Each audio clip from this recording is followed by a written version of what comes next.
106ஆம் பாட்டு. அன்பனே மகா அன்பனே.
May God's holy name be glorified. வெளிப்படுத்தல் 3ஆம் அதிகாரம் 7 8 வசனங்கள் வாசிப்போம். Let's read from Revelation chapter 3 verses 7 and 8. And to the angel of the church in Philadelphia write, these things say he that is holy, he that is true, he that hath the key of David, he that openeth and no man shutteth, and shutteth, and no man openeth. I know thy works. Behold, I have set before thee an open door, and no man can shut it. For thou hast a little strength, and hast kept my word, and hast not denied my name. Philadelphia சபையின் தூதனுக்கு எழுத வேண்டியது என்னவெனில், பரிசுத்தமுள்ளவரும் சத்தியமுள்ளவரும் தாவீதின் திறவுகோலை உடையவரும் ஒருவரும் பூட்டக்கூடாதபடிக்கு திறக்கிறவரும் ஒருவரும் திறக்கக்கூடாதபடிக்கு பூட்டுகிறவருமாய் இருக்கிறவர் சொல்லுகிறதாவது, உன் கிரியைகளை அறிந்திருக்கிறேன்.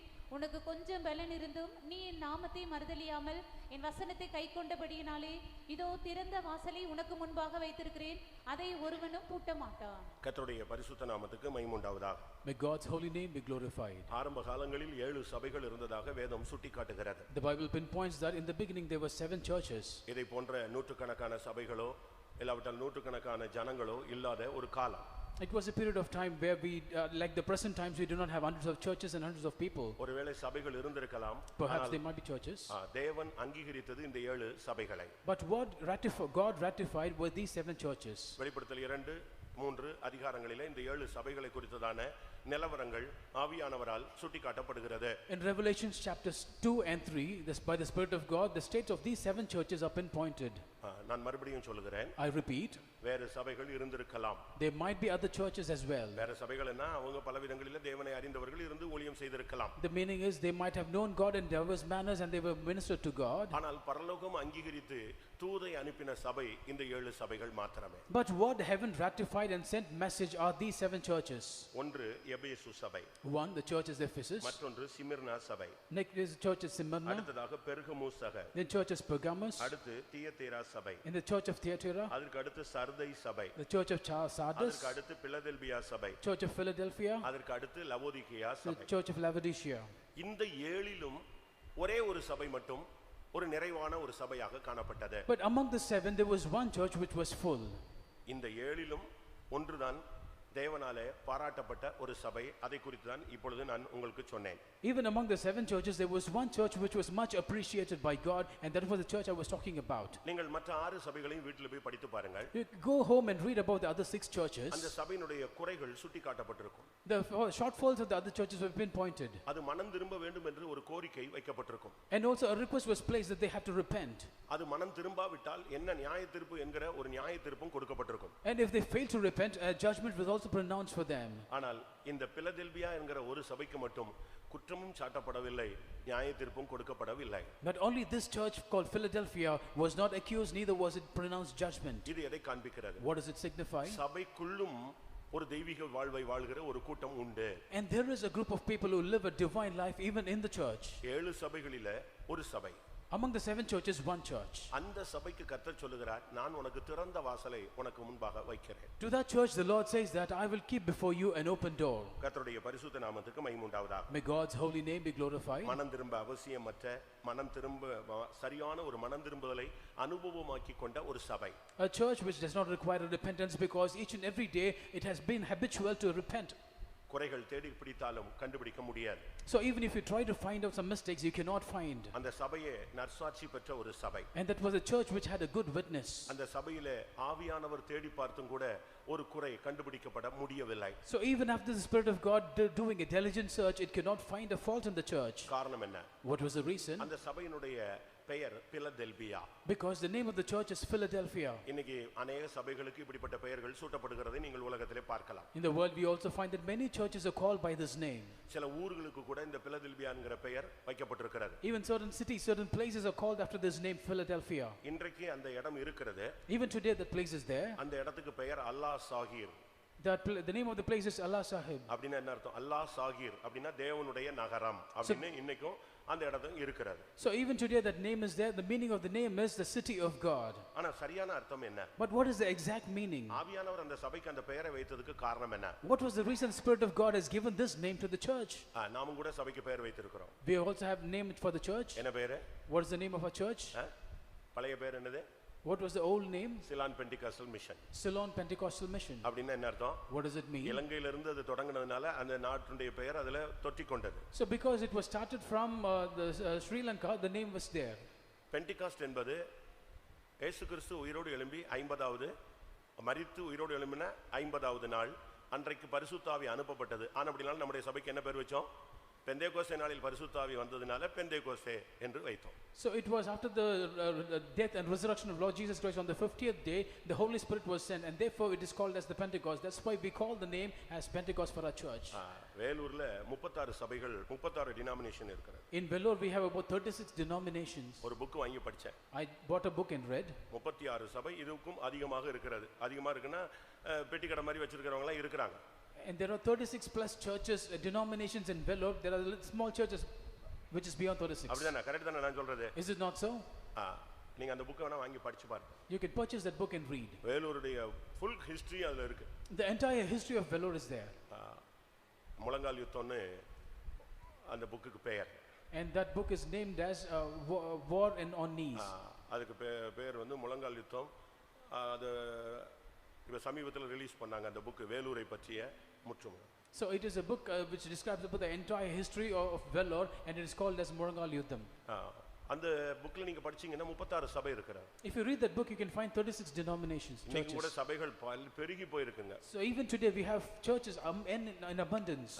2x2 அப்படின ஒரு சர்ச் வச்சிருந்தாங்க ஒருத்தர். And there's a church called 2x2. 2x2 னு துணிக்கு கூட பேர் இருந்துச்சு கொஞ்ச நாளைக்கு முன்னால. And there was certain materials called as 2x2. அப்ப ஏன் 2x2 வச்சின்னு கேட்டா உடனே சொன்னா இயேசு ரெண்டு பேராய் அனுப்பினார். அதனால 2x2. So when we asked them why they have named the church like 2x2, they said Jesus Christ sent disciples in twos. இலங்கையில பிரச்சனை வந்த பொழுது when there was problem in Sri Lanka, நம்முடைய சபைகள் தமிழ்நாட்டுல பல இடங்கள்ல தாக்கப்பட்டது. So our churches many places in Tamil Nadu were attacked. இது இலங்கை சிங்கள சபைன்னு சொல்லி. And because they called this as a Sri Lankan church. அது நிமித்தம் சபைகளுக்குள்ள நம்முடைய இந்தியாலயும் பல குழப்பங்கள் வந்தது. Consequently we had a lot of troubles, a lot of commotion in India. அதுக்கு பின்பு பெயர் எப்படி மாற்றப்பட்டது? Afterwards the name was changed. Pentecost சபைன்னு தமிழ்ல சொன்ன உடனே अनेகர் தமிழ்நாடு பெந்தேகோஸ்தே சபைன்னு நினைக்கிறாங்க. So when we say the Pentecostal mission in Tamil, many people think it's Tamil Nadu Pentecostal mission. அது இங்கிலீஷ்ல வார்த்தை அது. It's an English word. The Pentecostal mission. The Pentecostal mission. அப்படினா என்ன அர்த்தம்? What does it mean? சொல்லுங்க. What does it mean? அதான் பெந்தேகோஸ்தே சபை அப்படிங்கறீங்களா? The Pentecostal mission அப்படினு சொன்னா இதுதான் பெந்தேகோஸ்தே சபை. அப்படினா என்ன அர்த்தம்? வேற ஒண்ணுமே என்ன கிடையாது? பெந்தேகோஸ்தே சபை கிடையாது. அதான் பச்சையான இங்கிலீஷ்ங்கிறது சரியான Tamil. The exact meaning of the English term the Pentecostal mission is that there is no other Pentecostal church other than this. This is the very Pentecostal church. அப்படிதானே? கரெக்ட் தானா? யுனிவர்சல் ட்ரூத்துக்கு முன்னால என்ன போடுவாங்க? என்ன போடுவாங்க? THE தீன் போடுவான். ஒரு சன் தான். ஒரு மூன் தான். அதுக்கு தான் த சன் த மூன் சொல்லுவான். அதே மாதிரி அதனால தான் ஒரு இண்டிபெண்டன்ட் பாஸ்டர் சொன்னா நம்மளெல்லாம் முட்டாளாக்கிட்டாங்க இவங்க எல்லாரும் சேர்ந்து. ஏன்னா இவங்க மட்டும்தான் என்னதுன்னு சொல்லிட்டாங்க. கரெக்டாக செலக்ட் பண்ணி அடிச்சிட்டாங்க. த பென்டிகாஸ்டல் மிஷன் அடிச்சிட்டான். அப்போ அப்படின்னு என்ன அர்த்தம்? ஈவன் தான் பெந்தேகோஸ்த், வேற யாரும் என்ன கிடையாது, பென்டிகாஸ்டே கிடையாதுன்னு அர்த்தம். So talking about the universe, it's mentioned as the sun, the moon, and likewise other people also commented saying that these people have taken the right name, that they are the Pentecostal mission, and there is no other denomination which can be called after that name. ஆனா பிலதெல்பியான்னு ஏன் பெயர் வச்சாங்க? But why was it called as Philadelphia? அப்படின்னா என்ன அர்த்தம்? What does it mean? சகோதர ஸ்நேகம்னு அர்த்தம். Brotherly love. சபை என்று சொல்லுகிறது சகோதர ஸ்நேகத்தினால பின்னி பிணைக்கப்பட்டது. The church is something which is mingled among with brotherly love. இந்த சபையில வந்துட்ட பிறகு சகோதர ஸ்நேகம் இல்லைன்னா இந்த சபையில தேவன் உன்னை கொண்டு வந்ததினுடைய நோக்கம் நிறைவேற்றப்படவில்லை. After coming to the church, if you fail to have brotherly love, then the purpose with which God has brought you to this church is not fulfilled. நம்மள எங்கேயோ இருந்தோம். We were elsewhere. நம்மள இங்க கொண்டு வந்தார். He has brought us here. நம்ம இங்க கொண்டு வந்தது நோக்கம் நம்முடைய சபையினுடைய சரியான தேவனுடைய திட்டம் என்னன்னா சகோதர ஸ்நேகம். Why? What is the purpose God has brought us to this church is we should have brotherly love. பென்டிகாஸ்ட்னு சொன்னா அபிஷேகம். When you talk about Pentecost, it's anointing. அதனால தான் நாம அபிஷேகத்துக்கு அதிக முக்கியத்துவம் கொடுக்கிறோம். That is why we give more importance to anointing. அதுபோல சபை என்று சொல்லும் பொழுது அங்கே சகோதர ஸ்நேகம் தேவை. Likewise, when we talk about church, brotherly love is mandatory. எங்க சகோதர ஸ்நேகம் இல்லையோ அந்த சபை நிலைத்திராது. Where there is no brotherly love, the church cannot continue. சகோதர ஸ்நேகம் என்பது நாம் பயிற்சிவிக்க வேண்டிய ஒரு முக்கியமான ஒரு அனுபவம். Brotherly love is a very important experience we should experience every day in our life. சகோதர ஸ்நேகம் என்பதுதான் மிகவும் முக்கியமானது. Brotherly love is very, very important. ஏன் Why? நாம் எல்லாரும் பலதரப்பட்ட ஜனங்கள், Because we are diverse kinds of people. பல குடும்பங்கள்ல பிறந்தவர்கள், We are born in different families. பல மொழிகள் We பேசுகிறவர்கள், speak different languages. பல கலாச்சாரங்கள்ல வளர்ந்தவர்கள். We have been brought up in different cultures. நம்முடைய இரத்தத்துல வித்தியாசங்கள் உண்டு. And there are differences in our blood. நம்ம எல்லாரையும் ஒரே இரத்தமாக மாற்றுகிறார். But he makes all of us as one blood. அப்ப நம்ம எல்லாரும் இங்க வந்துட்ட பிறகு நமக்குள்ள ஏற்றத்தாழ்வுகள் வரக்கூடாது. So therefore when we come here, there should not be any differences, partialities எப்போ between us. ஏற்றத்தாழ்வு வரும்?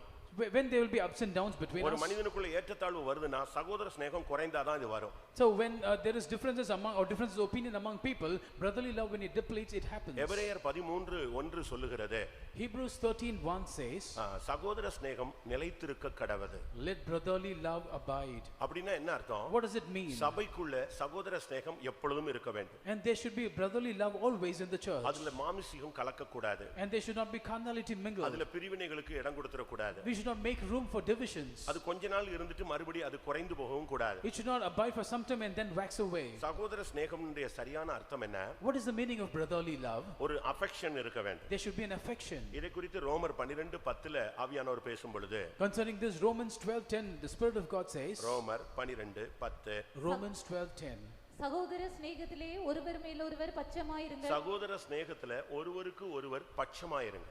be kindly affectioned one to another with brotherly love.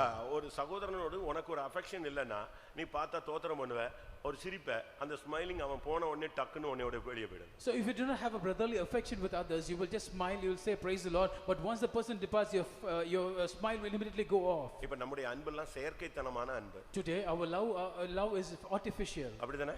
Is it not so? பார்த்த உடனே ஒரு சிரிப்பு சிரிப்பாங்க, டப்புன்னு நின்றுங்க.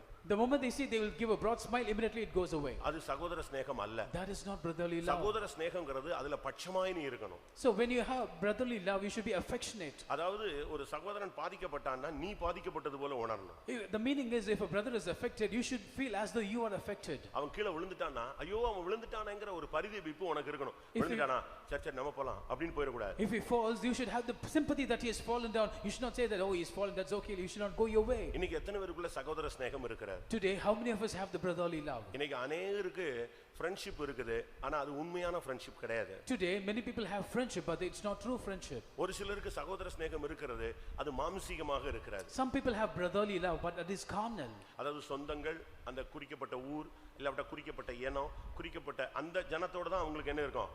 நீங்க வேணா இப்ப கூட்டம் முடிஞ்ச உடனே பாத்தீங்கன்னா, இப்ப சொல்லிட்டேன், அதனால நீங்க கொஞ்சம் உஷாரா இருக்கலாம். கூட்டம் முடிஞ்ச உடனே நீங்க பாத்தீங்கன்னா கரெக்டா அந்தந்த குரூப் தான், அந்தந்த பையன், அந்தந்த பொண்ணு, அந்தந்த பேரண்ட்ஸ் தான் அப்படி ஜாயின்ட் ஆவாங்க. So they mingle based on their religion, based on their languages, based on their community, based on the place where they hail from, and likewise. So after the meeting is over, you can find them forming groups like this. அவங்க சாப்பிட போனாலும் அதே மாதிரி தான் போவாங்க, அங்க சாப்பிட்டு அப்படியே போயிடுவாங்க. ஆனா இங்க ஒரு 10 புதிய ஆத்துமா வந்திருப்பான், அவன் அப்படியே புதுசா பறக்க பறக்க பார்த்துட்டு பாஸ்டர் யாரு, பாஸ்டர் எப்படி போய் பார்க்கறது என்னன்னு தெரியாம அவன் இப்படியே போயிட்டே இருப்பான். But these people, even to go have food, they will grow in groups and have food. But there will be some about 10 new souls who have come. They will be wondering, they will be clueless, not knowing how to meet the pastor and so. ஒரு ஆள்கிட்ட கேட்டிருக்காங்க, They have asked one person, கொஞ்ச நாள் எங்க சபைக்கு நீங்க வந்த மாதிரி இருந்துச்சு, அது பிறகு வரவே இல்லையே. you have come to this church for some time, but after that you are missing. அப்ப அவன் சொன்னா, He said, கொஞ்ச நாள் இல்ல, நான் 8 மாசம் வந்தேன் சபைக்கு. not little time, but I came to your church for 8 months. 8 மாசம் வந்தேன், ஒரு ஊழியக்காரனோ ஒரு ஊழியக்காரியோ ஒரு விசுவாசியோ நீ யார் அப்படின்னு 8 months என்னை ஒருத்தன் கூட என்ன செஞ்சது இல்ல. ஊழியக்காரனும் கேட்கல, ஊழியக்காரியும் கேட்கல, விசுவாசியில ஒரு ஆணோ பெண்ணோ இல்ல பழைய மூத்த எந்த ஒரு விசுவாசியும் நீ யார் அப்படிங்கிற ஒரு கொஸ்டினே என்ன செய்யல, என்னைய கேட்கல. இந்த சபைக்கு நான் எங்க போகணும், விசாரிப்பற்ற ஒரு இடம். I've been attending churches continuously for 8 months, but none of the workers, none of the believers, either old or young, none of them have inquired about me. And why should I go to this church? Because nobody cares for me. உனக்கு இங்க ஒரு ஆள் புதுசா இருக்கா, முடிஞ்ச உடனே ஸ்தோத்திரம் brother, sister எப்படி இருக்கீங்க, சிஸ்டர்ஸ் கேட்டா போதும், பிரதரை கேட்டா போதும். So after the meeting is over, if you find someone new, that the brother should ask the brothers, who are you, and we have to wish them, and sisters should do likewise. வாங்க pastor பார்க்கலாம். Come, let's meet the இல்ல pastor. நீங்க சாப்பிட்டு போங்க. So you have food and go. இப்படி நம்ம வீட்டுக்கு வந்தவங்கள யார் தான் விசாரிக்கணும்? நீ இந்த வீட்ல ஒரு member, You are a member of this family. நீ தான் அவனை கூட்டி கொண்டு போய் சாப்பிட வைக்கணும். So you have to take care of that person to have food அப்ப for them. அவனுக்கு இங்க ஒரு ஆளு பரிச்சயம் ஆகி விட்டது. So therefore one person is acquainted to him. அடுத்த வாரம் வந்து உன்னைய பாப்பாங்க. Next week he'll come and meet you. அவங்களுக்காக நீ ஜெபிக்கணும். And you can pray for them. இப்படி தாங்க சபைங்கிறது வளர்ச்சி அடைகிறது. This is how church will grow. அத பத்தி ஒண்ணுமே தெரியாம நீ பாட்டு போயிட்டு இருந்தா அவங்க பாட்டுக்கு வருவாங்க, அவங்க பாட்டுக்கு போயிட்டே இருப்பாங்க. So if you're ignorant of this and go your way, then they will just come and they will go as they like. உன்னுடைய அன்பில மாயமற்ற தன்மை, சகோதர சிநேகத்துல மாயம் இருக்க கூடாது. And there should not be any hypocrisy in your love.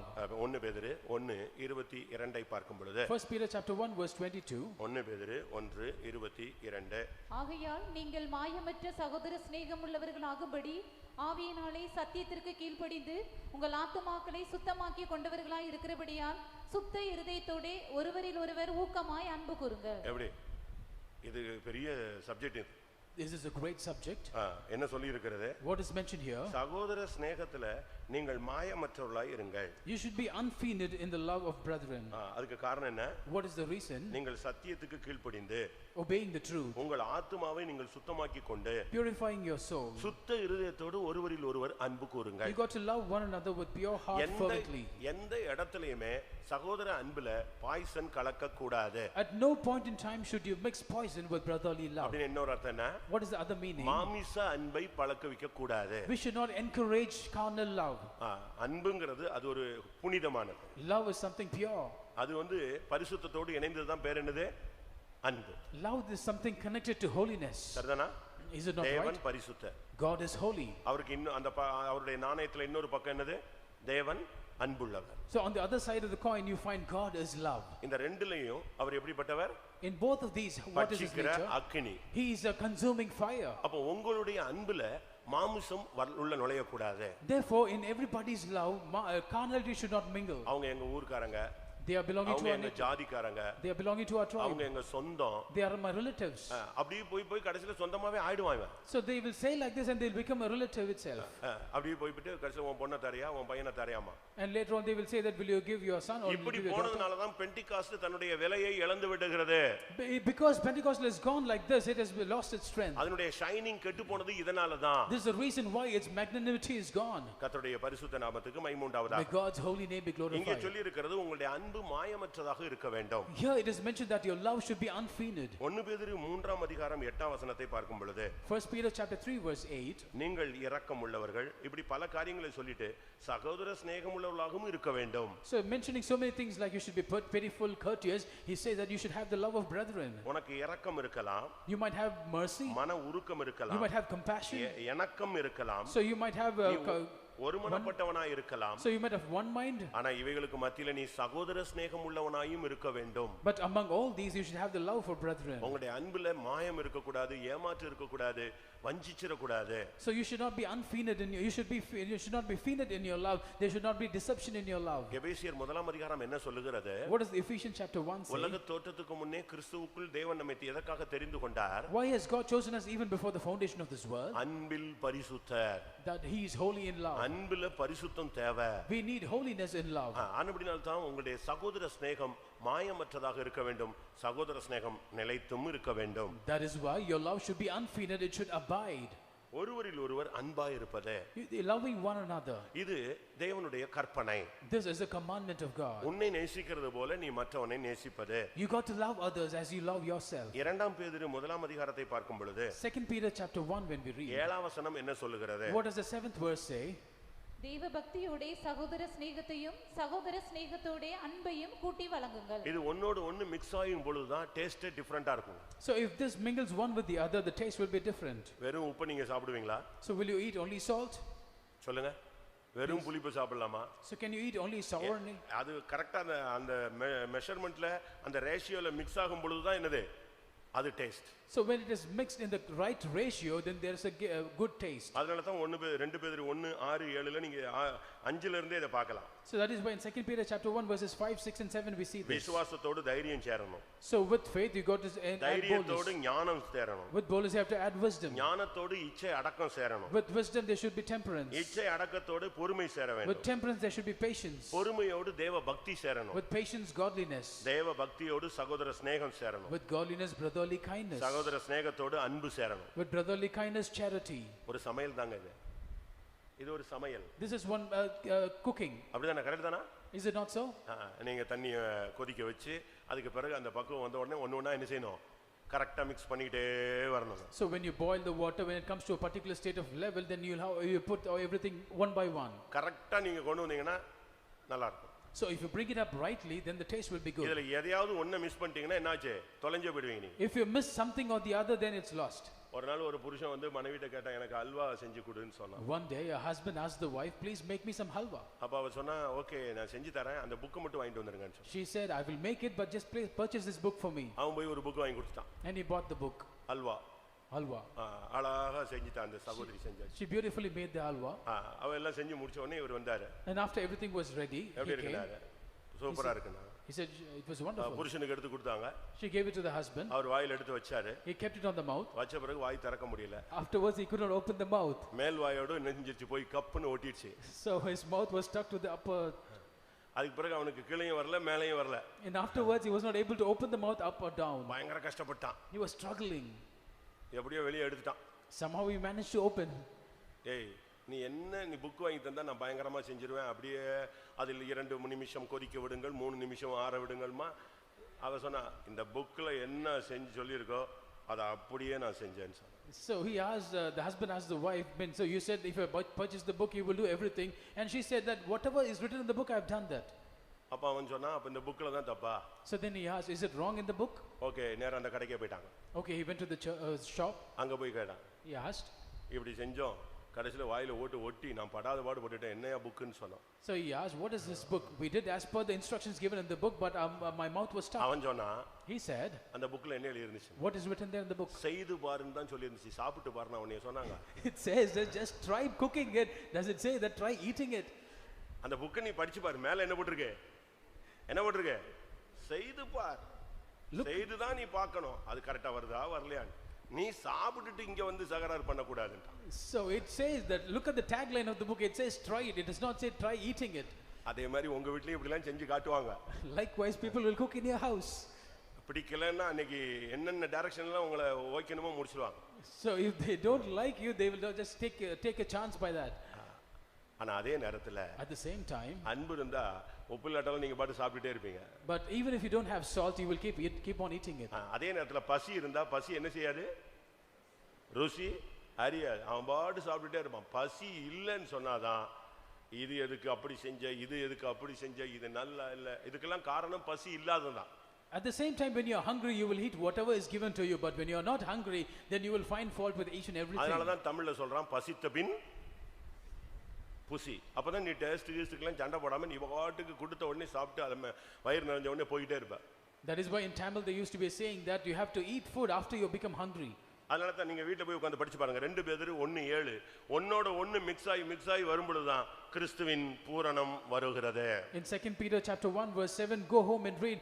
So when everything mingles in the right proportion, then the love of Christ comes in. அந்த ரேஷியோல அது சேர்ந்துக்கிட்டே வரணுங்க. It should be mixed in the right ratio. அப்படி வரும்பொழுது final வரும்பொழுது கிறிஸ்துவின் மனவாட்டிங்கிறது வந்து நின்றும். So when it comes in the right proportion, finally it comes to the stage of being called the bride of Christ. கர்த்தருடைய பரிசுத்த நாமத்துக்கு மகிமை உண்டாவதாக. May God's holy name be glorified. இங்கே நாம் பார்க்கும் பொழுது இந்த சபையை குறித்து ஆவியானவர் பேசுகிறார். Here the Spirit of God talks about the church. ஏன் இந்த ஒரு சபைக்கு மட்டும் திறந்த வாசலை வைக்கிறாரு? Why does the Lord keep an open door for this church? நம்மில் அநேகருக்கு ஒரு கேள்வி, எனக்கு எங்க போனாலும் முட்டிக்கிட்டே இருக்குது, கதவு பூடிடுது, எனக்கு எது செஞ்சாலும் வாய்க்கல, இப்படி ஒரு क्वेश्चन இங்க பாதி பேருக்கு இருக்கிறது. So more than half of the people here have the question that whichever I go, place I go, wherever whatever things I put my hand into, the door is shut before me. ஆண்டவருக்கு ஒரு நாமம் இருக்கிறது. And the Lord has a name. அது என்னது? What is the name? தாவீதின் திறவுகோலை உடையவர். The one that holds the keys of David. Amen. பூட்டக்கூடாதபடி திறக்கிறவர், திறக்கக்கூடாதபடி பூட்டுகிறவர். So he is the one that openeth that no one can shut, and shuteth that no one can open. இப்படிப்பட்ட தெய்வத்தை தான் நாம் இன்னைக்கு worship பண்றோம். We are worshiping such a kind of God today. பின்ன எப்படி நமக்கு போகிற இடங்களெல்லாம் கதவு பூட்டப்படுகிறது? It's then why, what is the reason that wherever we go the doors are shut? இதுக்குள்ள மறைஞ்சிருக்கிற சத்தியம் மறுதலித்தல். So the truth behind this is denying. இன்றைக்கு message மறுதலியாதே. Today's message is do not deny. எந்த சூழ்நிலையிலும் ஒரு விசுவாசி கையில பைபிளை தூக்கிட்ட பிறகு சாகுற வரைக்கும் அவன் மறுதலிக்கவே கூடாது. A child of God, after he takes up the Bible in his hand until the time of his death, he should not deny. எப்படி ஒருத்தன் கல்யாணம் கட்டின பிறகு கடைசி வரைக்கும் சாகுற வரைக்கும் அவதான் என்னன்னு சொல்லுவான்? அவதான் என்னுடைய மனைவின்னு சொல்லுவானா சொல்ல மாட்டானா? Even after a person getting married, until the point of death, he would say that this is my wife. சாகுற வரைக்கும் அவதான் யாரு? மனைவி. Until the time of his death, it is the wife. அதுபோல நீ என்னைக்கு பைபிள் தூக்குனியோ அன்னையில இருந்து நீ மறுதலிக்கவே கூடாது. So likewise, from the time that you have taken the Bible in your hand, you should not deny. இந்த சபையினுடைய தன்மை என்ன? What is the nature of this church? இது ஒரு பெரிய பலசாலியான சபை கிடையாது. So this is not a very strong church. அது ஒரு சிம்சோன் போல இல்ல காண்டாமிருகத்துக்கு ஒத்த பலன் உள்ள சபை கிடையாது. This is not a church with strength like Samson or the unicorn. புரியுதா உங்களுக்கு? Do you understand? இல்ல கோலியாத் மாதிரி ஒரு ஜெய்ஜாண்டிக் ஃபிகர் உள்ள ஒரு ஆளும் கிடையாது. Or it is not a man like a gigantic figure like Goliath. அந்த சபைக்கு இருந்த பலன் எப்படிப்பட்டது? What was the strength of the church? சொல்லுங்க. எவ்வளவு பலன்? What strength? கொஞ்சம் தான் பலன். A little strength. ஆனா அந்த கொஞ்ச பலத்துல அது தேவனை மறுதலியாம ஜீவனை கொடுத்தது. But with the little strength that it had, it did not deny God but laid down its life. உனக்கு அளிக்கப்பட்ட கிருபை கொஞ்சமா இருக்கலாம். The grace given to you might be little. உனக்கு அளிக்கப்பட்ட விசுவாசம் கொஞ்சமா இருக்கலாம். The faith given to you might be small. உனக்கு அளிக்கப்பட்ட பரிசுத்தம் கொஞ்சமா இருக்கலாம். Holiness given unto you might be very trivial. அந்த கொஞ்சத்துல நீ உண்மையா இருக்கணும். But you got to be faithful in the little what you have. உனக்கு வசதி வாய்ப்புகள் தேவன் கொஞ்சம் கொடுத்திருப்பார். The Lord might have given some conveniences to you a little bit. ஏதோ சாப்பாட்டுக்கு தேவைகள் கொடுக்கலாம். So whatever food you require, the Lord might provide. சாப்பாட்டுக்கு அதிகமாக ஒரு 1000 ரூபாய் எக்ஸ்ட்ரா கிடைக்கிற மாதிரி தேவன் கொடுக்கலாம். The Lord might have provided you maybe 1,000 rupees more than your requirements. இல்ல சாப்பாட்டுக்கே நீ தடுமாற்றம் உள்ளவனாய் இருக்கலாம். Or perhaps you are a person struggling for even daily food. ஏன் இப்படி ஒரு பாதையில தேவன் பிள்ளைகளை நடத்துகிறாரு? Why does the Lord lead the children in such a இதுல path? அவன் உண்மையா இருக்கறானா அப்படிங்கிறது ஒரு test. It is a test to check whether he is faithful in what is given. இந்த டெஸ்ட்ல நீ பாஸ் ஆகணும். You got to pass this test. அப்படி pass ஆயிட்டேனா If you pass likewise, உன்னை அநேகத்தின் மேல் அதிகாரியாக அவர் வைப்பார். and he should make you a ruler upon many. இப்போ நீ அநேகத்துக்கு அதிகாரியா மாறிடுற. Now we have become a ruler over many. இந்த அநேகத்துல நீ உண்மையா இருக்கும் பொழுது, when you are faithful in the many, இன்னும் அநேக காரியங்கள் உன்மேல விசுவாசம் வைத்து தேவன் கொடுக்கிறார். So the Lord keeps his faith on you and gives more things, more responsibilities in your hand. மறுதலித்தல் என்பது வீழ்ச்சியின் அடையாளம். And therefore the enjoying everything is a sign of fall. இன்னைக்கு அந்த சபைகள் எல்லாம் ஒரு தரம் தான் மறுதலித்தது. So because those churches just denied once. ஆனா நம்மில் அநேகர் ஒவ்வொரு நிமிடமும் மறுதலிக்கிறோம். But many of us deny every moment. மறுதலித்தல் என்பது தடுமாற்றத்தின் அடையாளம். So denying is an experience of struggling. ஒரு விசுவாசி மறுதலிக்கிறான்னு சொன்னா, if a believer staggers, அவன் spiritual standard என்ன செய்யுது? குறைய போகுது அப்படினு அர்த்தம். The meaning is a spiritual standard is depleting. ஒரு ஊழியக்காரன் மறுதலிக்கிறான்னு சொன்னா, if a worker of God is denying, அவனுடைய ஊழியத்துல அவன் இறங்கி தாழ்வை நோக்கி இறங்க ஆரம்பிக்கிறான்னு அர்த்தம். and he is heading downwards in the ministry. உன்னை தராசுல வச்சு நிறுத்து பார்க்கறாரு. நீ மெனே தெக்கேல் உப்பார்சின், நீ தராசிலே நிறுத்து காணப்பட்டாய், நீ குறையாதவனாய் காணப்பட்டாய். So he places you in the balance and he weighs you, saying that mene tekel uparsin, which means that you are weighed and found wanting. ஆனா இந்த சபையை பத்தி சொல்றாரு, but talking about this church, உன் கிரியைகளை நான் அறிந்திருக்கிறேன். I know your works. உனக்கு கொஞ்சம் பலன் இருந்தோம், you had little strength, என் நாமத்தை நீ மறுதலியாமல், however you do not deny me, என் வசனத்தை நீ கைக்கொண்டபடியினால், because you kept my word, நான் உனக்கு எதை வைக்கிறேன்? திறந்த வாசலை நான் வைக்கிறேன். I place before you an open door. அதை எந்த பிசாசோ செய்வனையோ ஏவலோ மனுஷனோ சந்திரமோ மந்திரமோ எதுவும் பூட்ட முடியாது. No witchcraft, no devil, no magic, no spell of magic can stop it. இன்னைக்கு நமக்கு சில காரியங்கள்லாம் பட்டுக்கு மூடிடுதுன்னு அர்த்தம். So today certain things we try to do. இன்னைக்கு நல்லா இருந்த மாதிரி இருக்கும், நாளைக்கு ஃபெயிலியர் ஆயிடும். So what we do might appear good today but tomorrow it's a failure. அது ஒருவேளை உன் ஜெபத்துல திறந்ததா இருக்கலாம், இல்ல நீ உன் முயற்சியில திறந்ததா இருக்கலாம். ஆனா தேவன் திறந்தா என்ன செய்ய மாட்டாரு? போட்ட விட மாட்டாரு. Perhaps it is opened by your endeavor or by your efforts in prayer, but if the Lord opens the door, no one will shut it. ஏன்? Why? அந்த திறவுகோல் யார்ட்ட இருக்கு? The keys are in his அவர் கையில இருக்கு. It was in hand. அவர் பூட்டிட்டாருன்னா அவர் தான் திறக்கணும். If he locks, he should only open. அவர் திறந்தாருன்னா யார் தான் பூட்டணும்?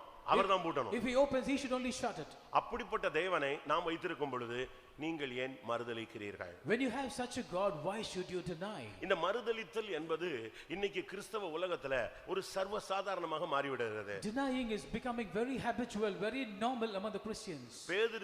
பேதுருவாய் இருக்கும் வரை மறுதலிக்கவில்லை. Peter, as long he was Peter, he did not deny. ஆனா எப்ப சீமோனா மாறினானோ அப்பொழுது மறுதலிப்பு உண்டாகிறது. But the moment he became Simon, he started denying. இல்லாவிட்டால் மறுதலித்த உடனே அவனுடைய பெயர் எதா மாறிடுச்சு? Or in other words, once he denied, his name became பேதுருடைய பழைய பெயர் என்ன? What was the old name of Peter? Simon. சீமோன்னா என்ன அர்த்தம்? What does it mean by Simon? நாணல். It's weed. இதுதான் அவனுடைய பழைய லைஃபும் அவனுடைய பழைய பெயரும் அவனுடைய லைஃப் ஸ்டைலும் அப்படிதான் இருந்தது. And that was the nature of his old life, that was his name as well as his lifestyle. அப்படினா என்ன? What does it mean? இங்க வந்தா இந்த சைடு சாஞ்சிக்குவான், அந்த சைடு வந்தா அந்த சைடு சாஞ்சிக்குவான். காத்துக்கும் தண்ணிக்கும் ஏத்த மாதிரி ஆடிக்கிட்டே இருக்கிறது தான் நாணலுடைய தன்மை. reed or bulrush is something which will move with the face of the wind, with the direction of the wind. If something has to happen this side, he will wave this side. If something has to happen the other side, he should go the other way. அதனால தான் பேர் வைக்கும்போது That is why when you keep கர்த்தர் அவனுக்கு என்ன names, பேர் வச்சாரு? what did the Lord name him as? நீ ஒரு கல், You are a நீ stone. ஒரு பாறை. You are a rock. அதனால தான் அவனுக்கு நேம் கரெக்ட்டா வச்சாருங்க. That is why he gave him the right name. நம்ம ஆளுங்க கூட இப்ப புதுசா பேர்லாம் குழந்தைக்கெல்லாம் வைக்கிறாங்க, ஒருத்தனுக்கும் புரியாதுங்க. கேட்டா அது அரப் நேம், அது கிரீக்ல அப்படி வருது, ஹீப்ரூல எப்படி வருது, இங்க தமிழ்ல எப்படி வருதுன்னு அவனுக்குமே தெரியல.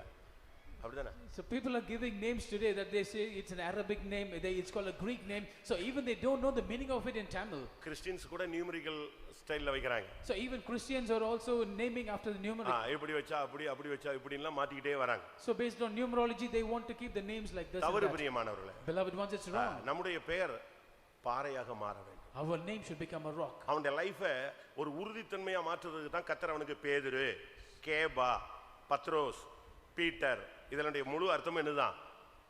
நீ ஒரு கல், நீ ஒரு பாறை. So the meaning of the Lord giving names to Peter as Cephas and Petros, that is called Peter, the meaning is that he should be like a rock, a stone. பேதுருவா இருக்கும்போது அவருடைய ஸ்டேட்மென்ட் என்ன? When he was Peter, what was his statement? மத்தேயு 26:35 பாக்கும்போது, Matthew 26:35. அவருடைய பேதுருவா இருக்கும்போது அவருடைய வார்த்தை என்ன? What was his word when he was Peter? அதற்கு பேதுரு, நான் உம்மோடே மரிக்க வேண்டியதா இருந்தாலும் உம்மை மறுதலிக்க மாட்டேன் என்றான். எப்படி? பேதுருவுடைய வார்த்தை என்னது? What was the நான் word of சாக Peter? சொன்னா கூட, நான் சாக வேண்டிய இருந்தா கூட நான் செத்து போய்டுவேன் ஆண்டவரே. Lord, even if I have to die, I will die, Lord. இதுதான் பேதுருவுடைய வார்த்தை. That was the words of Peter. But சீமோனுடைய வார்த்தை என்ன? But what was the words of Simon? மத்தேயுல நீங்க பார்க்கலாம், In Matthew's Gospel, 26:70. chapter 26, verse 70. அதற்கு அவன், நீ சொல்லுகிறது எனக்கு தெரியாது என்று எல்லாருக்கும் முன்பாக மறுதலித்தான். இப்போ அவனுடைய நிலவரம் எப்படி ஆயிப்போச்சு? See what his state is now?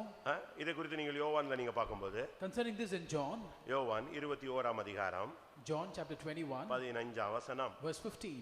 அவர்கள் போஜனம் பண்ணின பின்பு இயேசு சீமோன் பேதுருவை நோக்கி, யோனாவின் குமாரனாகிய சீமோனே. இப்ப பாருங்க, டபுள் மிக்ஸ் ஆகி வருது. எப்படி? Now both the names are given, Simon Peter. முதல்ல சீமோன், Earlier it was Simon. மறுதலிக்கிற வரைக்கும் அவனுக்கு பேர் என்னது? பேதுரு. Until the time he denied, his name was Peter. மறுதலிச்ச உடனே அவனுக்கு பேர் என்னது? After he denied, his name was என்னது? சீமோன் பேதுரு. இப்போ 50-50க்கு வந்துட்டாச்சு. Simon Peter. Now it has come to a 50-50 stage. இப்போ வாசி, மறுபடியும் வாசி. அவர்கள் போஜனம் பண்ணின பின்பு இயேசு சீமோன் பேதுருவை நோக்கி, யோனாவின் குமாரனாகிய சீமோனே. அதுக்குள்ள அதே வசனத்துல பேர் எப்படி மாறிடுச்சு? In the same verse his name has become அருமையான நாணலே. so dear reed. அப்படிதான் மாறிடுச்சு. That's how it has become. காரணம், மறுதலித்தா உன்னுடைய லைஃபே மாறிடும். Because when you deny, your life has changed.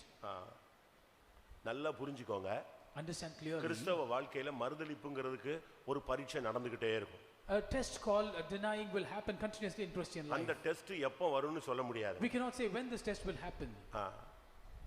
வந்துகிட்டே இருக்கும். It will keep on coming. ஊழியக்காரனுக்கு சாகுற வரைக்கும் வரும், விசுவாசிக்கு சாகுற வரைக்கும் இந்த மறுதலிப்புங்கிற ஒரு டெஸ்ட் மட்டும் என்னது வந்துகிட்டே இருக்கும். This test of denying will come to a believer as well as the worker until the point of his death. உங்களுக்கு புரியுற மாதிரி சொல்றேன். I will explain more clearly. இப்போ நீங்க டிரைவிங் லைசென்ஸ் எடுக்க போறீங்கன்னு If வெச்சுக்கோங்க. you go to apply for a driving ஒரு license மெடிக்கல் சர்டிபிகேட் வாங்கி கொடுக்க சொல்லுவாங்க. and they will ask you get some certificate, medical certificate வாங்கி medical கொடுப்பாங்க. certificate. இப்போ வாங்கி கொடுத்த உடனே உங்களுக்கு லைசென்ஸ் எல்லாம் கிடைச்சிருக்கு. So after you provide the certificate, you will get the license. ஒரு 20 வருஷம் ஃபர்ஸ்ட்ல கொடுத்துருவாங்க. So they will give about 20 years span.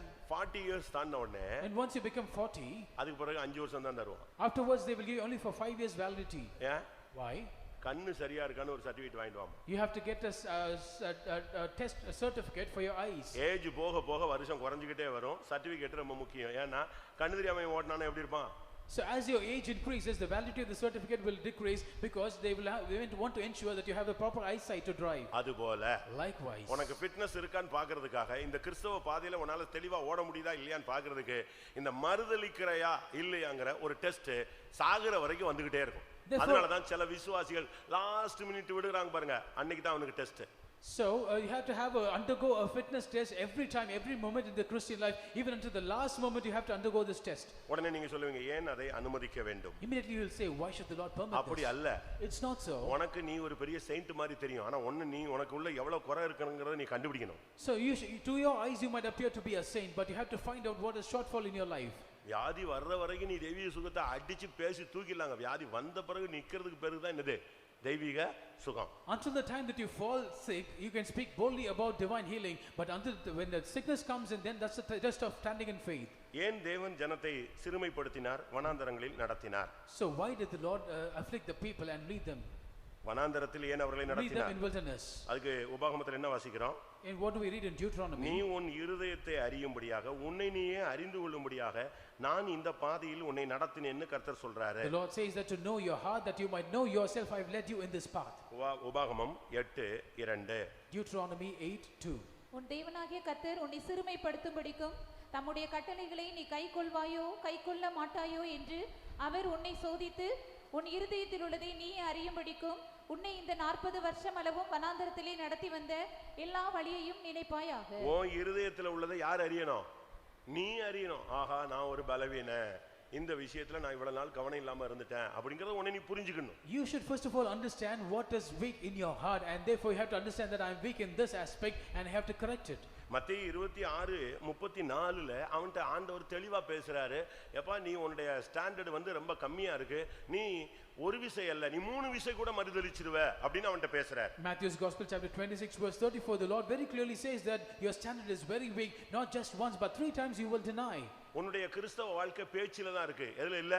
பலத்துல இல்லங்கறத கர்த்தர் அவனுக்கு சுட்டி காட்டுறார். The Lord pinpoints to him saying that your Christian life is only in words but it's not in strength. அதுக்கு அடுத்த வசனம் தான் அவர் சொல்றாரு, இல்ல இல்ல நான் மரிச்சாலும் என்ன செய்வேன், மறுதலிக்க மாட்டேன் அப்படின்னு சொல்றாரு. But in the next verse he says that even if I had to die I will not deny. ஆனா அவருக்கு தான் தெரியும் இவனுடைய ஸ்டாண்டர்ட் என்னன்னு. But only God knows what was his standard. அத அவன் புரியறதுக்கு தான் அவன் அதை மறுதலிக்கிற பாதையில கொண்டு போறாரு. So that is why that he might understand, the Lord takes him to the path of denying. ஒரு சிலர்லாம் பாருங்க மத்தவங்கள பயங்கரமா குற்றம் சாட்டுவாங்க. So some people, if you find, they will find fault with others, accuse others. வேற ஒண்ணுமே வேண்டாம். There's no need anything. இங்க தூங்கிட்டு இருக்கிற ஆளை பார்த்த உடனே நம்ம ஆளுங்களுக்குலாம் டென்ஷன் ஆவாங்க. எவ்வளவு பிரசங்கம் இந்த மாதிரி பண்றாரு, இந்த ஆளு இப்படி தூங்குறான், பிசாசு பிடிச்சவன் அப்படின்னு நினைப்பான். So when some person is sleeping during the message, he will say, pastor is speaking like this, but this person is sleeping. ஒருத்தர் வந்து சொன்னாரு என்கிட்ட YMCA மீட்டிங்ல. One person came and told me in YMCA meeting. YMCA மீட்டிங்ல வந்து ஒருத்தர் சொன்னாரு. So one person came in the YMCA meeting and told me. ஐயா, ஒருத்தன் என்கிட்ட வந்து உட்கார்ந்திருந்தான், அவனும் ஒரு விசுவாசி தான். So one person came and sat by me and he was a believer. எப்ப வந்து உட்கார்ந்தானோ பிரசங்கம் முடியற வரைக்கும் அந்த செல்லத்தான் நோண்டிட்டு இருந்தான். இவனை பார்த்தே எனக்கு தேவ சமூகமே கெட்டு போச்சு. So from the time he came and sat down, he was only fidgeting with the phone. So I seeing him, I lost the presence of God. அதுபோல Likewise. இப்ப சபையில தூங்கிட்டு இருக்கவங்கள பார்த்த உடனே உங்களுக்கு ச்சே என்ன மாதிரி பேசிட்டு இருக்காரு, தூங்குறானே அப்படி தட்டுவீங்க. தட்டி ஒரு 2 நிமிஷத்துல அது எங்க வந்துக்கும், இவன் போயிடுவான். அவன் தெளிவா உட்கார்ந்து எழுத ஆரம்பிச்சிடுவான். பாதியில விட்டதுல இருந்து அவன் பிடிச்சிடுவான். அப்படிதானே? So you will say that pastor is breaking like this and he will just wake up the other person. The moment you tap, the spirit of slumber will come into you and the other person will be clear. பாதி பேர் எப்படின்னா, most of them are like this. மத்தவங்க பிள்ளைகள் எல்லாம் குறை சொல்றது. அவன் பிள்ளை அங்க நிக்குது, அங்க ஃபோன் பண்றான், இங்க நின்னா, அவ பிள்ளை அங்க, அந்த பொண்ணு அங்க நின்னுச்சு, அந்த பையன் அங்க நின்னா, இதெல்லாம் சொல்லிட்டே இருக்கான். கொஞ்ச நாள் கழிச்சு பார்த்தா ரிவர்ஸ்ல வருது. யாரு? இவன் பையன் அங்க நின்னா, இவன் பொண்ணு அங்க நின்னான். இதுதாங்க வரும். Many are complaining about others' children, saying that this boy is standing there, he was speaking over phone, and this girl was standing there and doing like this. So, but later on, whatever they've spoken reverses and come back to their own children. 1.5 மணி நேரத்துக்கு 1.25 மணி நேரம் YMCAல ஒரு பிரசங்கம் பண்ணாரு. அந்த 1.25 மணி நேரமும் இவன் செல்லுலயே தாங்க உட்கார்ந்திருந்தான். For about 1 hour and 45 minutes he was preaching, and all this 1 hour 45 minutes he was just playing with the phone. கடைசில எல்லாரையும் எழுப்பி விடும்போது தான் இவன் எங்க வச்சான், செல்ல பாக்கெட்ல வச்சான். Finally, when everyone was asked to stand up, it was that point in time he put his phone in the pocket. அன்னைக்கு தான் சப்ஜெக்ட் என்னது? That day the subject was, நான் எழும்பி நின்னு உன் எல்லைகளில் எல்லாம் பரிசுத்தம்னு சொன்னேனா, அதை கேட்டான் பாஸ்டர். அதுக்கு பிறகு உள்ள காமன் நேரம் தாங்க அழுதான். So pastor, that day I told that so all your boundaries should have holiness. After hearing this he cried for about 15 minutes. அப்ப அவர் சொன்னாரு, கடைசியில அழுதானே புண்ணியத்துக்கு 1.25 மணி நேரம் செல்லுல விளையாண்டவன் இப்பமாவது தெளிவாகி போனானேன்னு சந்தோஷப்பட்டேன். So I rejoice saying that at least at this last moment he was sanctified and he went with crying. மறுதலித்தல் என்பது உனக்கும் எனக்கும் கடைசி வரைக்கும் தேவனும் டெஸ்ட் வச்சுக்கிட்டே தான் இருப்பாரு. யார் வைப்பா?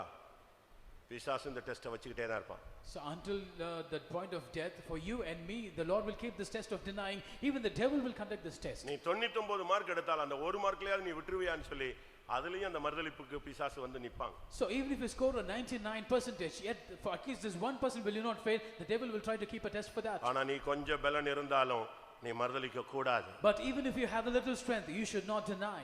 நீ மறுதலித்தால் என்ன நடக்கும்? If you deny, what will happen? இங்க நீ மறுதலிச்சிரலாம். You can deny here. நீ மேல போய் நிக்கும் பொழுது ஆண்டவர் சொல்வாரு, உன்னை மறுதலிப்பார். But when you go and stand before the Lord in the presence of God, the Lord will deny you. மத்தேயு 10:33. Matthew 10:33. மனுஷர் முன்பாக என்னை மறுதலிக்கிறவன் எவனோ அவனை நானும் பரலோகத்தில் இருக்கிற என் பிதாவின் முன்பாக மறுதலிப்பேன். இங்க நீ எத்தனை தான மறுதலிக்கிறியோ தெரியாது, ஆனா பரலோகத்துல அப்படிப்பட்ட ஆட்களை பார்த்த உடனே பிதாவுக்கு முன்பாக குமாரன் நம்மை மறுதலிக்கிறார், இவனை தெரியாது, வேண்டாம், இவனை நான் பார்த்ததில்ல, அக்கிரம செய்யக்காரன், இப்படிப்பட்ட வார்த்தைகள் வர்றதுக்கு காரணம் இந்த உலகத்துல நீ ஆண்டவரை மறுதலிக்கிறாய்.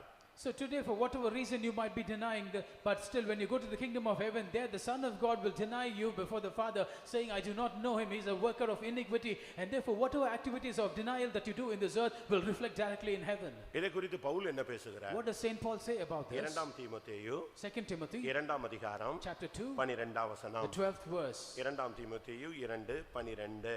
2 Timothy 2:12. அவரோடே கூட பாடுகளை சகித்தோமானால் அவரோடே கூட ஆளுகையும் செய்வோம். நாம் அவரை மறுதலித்தால் அவரும் நம்மை மறுதலிப்பார். நீங்க அவரை மறுதலித்தீங்கன்னா அவரும் உங்களை மறுதலிக்கிறார். If you deny him, he will also deny you. அதனால தான் இந்த மறுதலிக்கிற விஷயத்துல ரொம்ப கவனமாக இருக்கணும். Therefore, in the aspect of denying, we should be very careful. உங்களுடைய தாய் தகப்பனை நீங்கள் மறுதலிக்க கூடாது. You should not deny your parents. சபையை நீங்கள் மறுதலிக்க கூடாது. You should not deny the church. சத்தியத்தை நீ மறுதலிக்க கூடாது. You should not deny the truth. ஒருவேளை நீங்க மறுதலித்தா முதல் உங்களுக்கு வர்ற விளைவு என்னன்னா குமாரன் உன்னை மறுதலிப்பார். So first of all, if you deny, the first thing that will happen to you is the son will deny you. இரண்டாவது, Secondly, மறுதலித்தால் நீ ஒரு பொய்யன் என்று சொல்கிறது. if you deny, you are called a liar. மற்றொன்று, நீ மறுதலித்தால் நீ தான் ஒரு அந்தி கிறிஸ்துன்னு பைபிள் சொல்லுது. Thirdly, the Bible says if you deny, you are the antichrist. யாரும் கன்னத்துல எல்லாம் கை வைக்காதீங்க, கப்பல்லாம் இங்க உங்களுக்கும் கிடையாது. நல்ல தெளிவா பைபிள் டைரி பேனாவோட உள்ள வரணும், இல்லைன்னா வரக்கூடாது. So come with the Bible, with pen and notebook. இல்லையா பை ஹார்ட் பண்ற ஆளன்னா அப்படியே உட்கார்ந்திருக்கணும். So if you are a person who can by heart, you have to stood firm. முதலாம் யோவான் 2ஆம் அதிகாரம் 23, 22, 23 வசனங்களை பார்க்கும் பொழுது, First John chapter 2 verses 22 and 23, அங்க என்ன சொல்லப்பட்டிருக்கிறது? what is mentioned there? ஒருவன் கிறிஸ்துவை மறுதலித்தால் அவன் பொய்யன். If a man denieth Christ, he is a liar. குமாரனை மறுதலிக்கிறவன் அந்தி கிறிஸ்து. He that denieth the Son, he is Antichrist. குமாரனை மறுதலிக்கிறவன் பிதாவை உடையவன் அல்ல. And who that denieth the Son, the Father, he does not have the Father. அந்த ரெண்டு வசனத்துல 3 குற்றச்சாட்டுகள் இருக்கிறது. In these two verses, 3 accusations are made. ஒருவன் இயேசுவை மறுதலிக்கும்போது அவன் பொய்யன் என்றும், அவன் அந்தி கிறிஸ்துவாகவே மாறுகிறான் என்றும், அவன் குமாரனை பிதாவை உடையவன் அல்ல என்றும் வேதம் குறை கூறுகிறது. When a person denies Lord Jesus Christ, he becomes a liar, he is called the Antichrist, and he does not have the Father or the Son. அப்ப மறுதலித்தல்னா என்ன? So what does it mean by நீ denying? அறிந்த சத்தியத்தின்படி ஜீவிக்காததுக்கு பேர் என்னது? மறுதலித்தல். Failing to live according to the truth that you have heard, it's denying. நீ அறிந்த சத்தியம், நீ கேட்ட உபதேசம், நீ படிச்ச வசனம், தேவன் உனக்கு கொடுத்த அபிஷேகம், இவைகளுக்கு அப்பாற்பட்டு உன்னுடைய வாழ்க்கையை நீ அமைக்கிறதுக்கு பெயர் மறுதலித்தல். So setting your life apart from the truth and the doctrine that you have heard and the anointing that you have received, that is called as denial. இப்ப பேதுரு எப்படி மறுதலிக்கிறாரு? Now see how Peter denies. அவர்ட்ட ஒரு பெண் கேக்குறா. So a woman asked, உன் பேச்சு அந்த கலிலேயனுடைய பேச்சுக்கு என்ன செய்யுது? ஒத்திருக்கிறதுன்னு சொன்னா. your speech is very much similar to the speech of the Galileans. உடனே அவன் என்ன சொன்னா? Immediately he said, அவனா யாரு கலிலேயன் யாரு? who is that Galilean? அந்த மனுஷனை எனக்கு தெரியாதே. I don't know that person. எப்படிப்பா சொல்ல முடியும்? How can you say that? எனக்கு பெரிய ஆச்சரியம் என்னன்னா இவனையும் தேடி வந்து திருப்பி ஊழியத்தை கொடுத்துட்டு அவர் போயிட்டார் பாருங்களேன். But the Lord brought him back to the ministry and gave him the ministry. That's a great marvel. யோசிச்சு பாருங்க. Look at him. டைரக்டா சொல்றான், இவனை எனக்கு தெரியவே தெரியாது, இவனை அப்படியே சொல்றான். He made an abrupt denial saying that I do not know him at all. அடுத்த ஒரு சோதனை. Next day another trial. அதுல என்ன சொன்னா? There he said, இந்த மனுஷனை நான் அறியேன். I do not know this man. எப்படி இருக்கும்? எவ்வளவு சிம்பிளா தூக்கி அடிச்சான் பாருங்க. See how simply he has just thrown him away. அடுத்து மறுதலிப்பு வருது. Then again the third one. திருப்பியும் சொல்றான். Again he says, நான் அறியேன். I do not know. அது பாருங்க, இவனுக்குனே ஒரு சேவல் அங்க நிக்குதுங்க. And there was one soldier waiting for him. அச்ச உடனே கத்திருச்சு. Immediately it grew. சரித்திர ஆசிரியன் சொல்றான். So historians say, அதுக்கு பிறகு பேதுரு பெரிய பயங்கரமான ஊழியக்காரனா மாறிட்டாருன்னு வெச்சுக்கங்க. So later on Peter became a great minister of God. ஆனா எப்பெல்லாம் சேவல் கூவுதோ படபடன்னு ஆயிடுவானா யாரு? But whenever the 20 வருஷம் ஊழியம் செஞ்சாலும் கூட நிழல் பட்டா எல்லாரும் சுகமாகறாங்க, தொட்டா சுகமாகறாங்க. ஆனாலும் இந்த எவனையாவது சுகமாகற நேரத்துல கூட கொக்கரக்கோன்னுச்சுனா படபடபடன்னு ஆயிடுவான். அவனுக்கு போச்சு என்னவோ நடக்குது. Of course he was a great minister of God, so when people touch his shadow or touch him, immediately they are healed. But whenever he does the ministry of healing also, when he hears the cock crow, immediately he'll be troubled. Daily காலையில நம்ம வீட்ல ஒரு கொக்கரக்கோ வச்சிருக்கோம், ஒரு alarm. So every day morning we have a cock crowing, that is alarm. கத்துதா? Is it crowing? உங்களுக்கு படபடன்னு அடிக்குதா இல்ல சீப் பீசஸ் எதுக்கு சும்மா சும்மா அடிச்சிட்டு இருக்கீங்க? So are you becoming hasty? இவன் தான் அலாரம் வச்சிட்டு படுத்தது. ஆண்டவரே காலையில எழுந்திச்ச உடனே என்னை எழுப்பிடுங்க ஆண்டவரே, நான் எழும்பி போய்டுவேன் ஆண்டவரே, நான் ஜெபிச்சிருவேன் ஆண்டவரே, எல்லாம் சொன்னதெல்லாம் இவன் தான். இப்ப அதை அடிச்ச உடனே அது என்ன சொல்றான்? அதை பார்த்து பீசஸ் சத்து தூங்க விடாம தடுக்குது, அவ்வளவுதான்.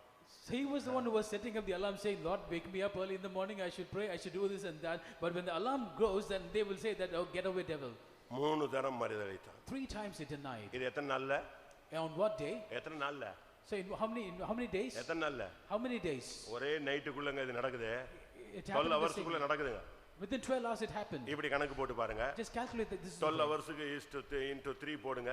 நீங்க எத்தனை வருஷம் விசுவாசி, எவ்வளவு மறுதலிச்சிருக்கீங்கன்னு பாருங்க. So just calculate as 12 into 3 and 12 hours into 3 and how many years believers you were, and just calculate. யோசிச்சு பாருங்க. Just imagine. இன்னைக்கு எத்தனை பேர் இப்படி மறுதலிச்சிட்டு நம்மளும் பைபிளை தூக்கிட்டு திருப்பி வந்துகிட்டே இருக்கிறோம். So today how many of us deny likewise and carry the Bible along? மறுதலிப்பவன் பொய்யன். So he that denieth is a liar. மறுதலிப்பவன் அந்திகிறிஸ்து. He that denieth is an antichrist. மறுதலிப்பவனை பிதாவுக்கு முன்பாக நான் மறுதலிப்பேன். So he that denieth before the Father will I deny. மறுதலிக்கிறவன் பிதாவை உடையவன் அல்ல. He that denieth does not have the Father. யூதா 4ஆம் வசனத்தை பார்க்கும் பொழுது, When we read the 4th verse of Jude, யூதா 4ஆம் வசனத்துல in the 4th verse of Jude, அவனே அந்த மறுதலிக்கிறவங்கள பத்தி என்ன சொல்லிருக்கு? what is mentioned about them that deny?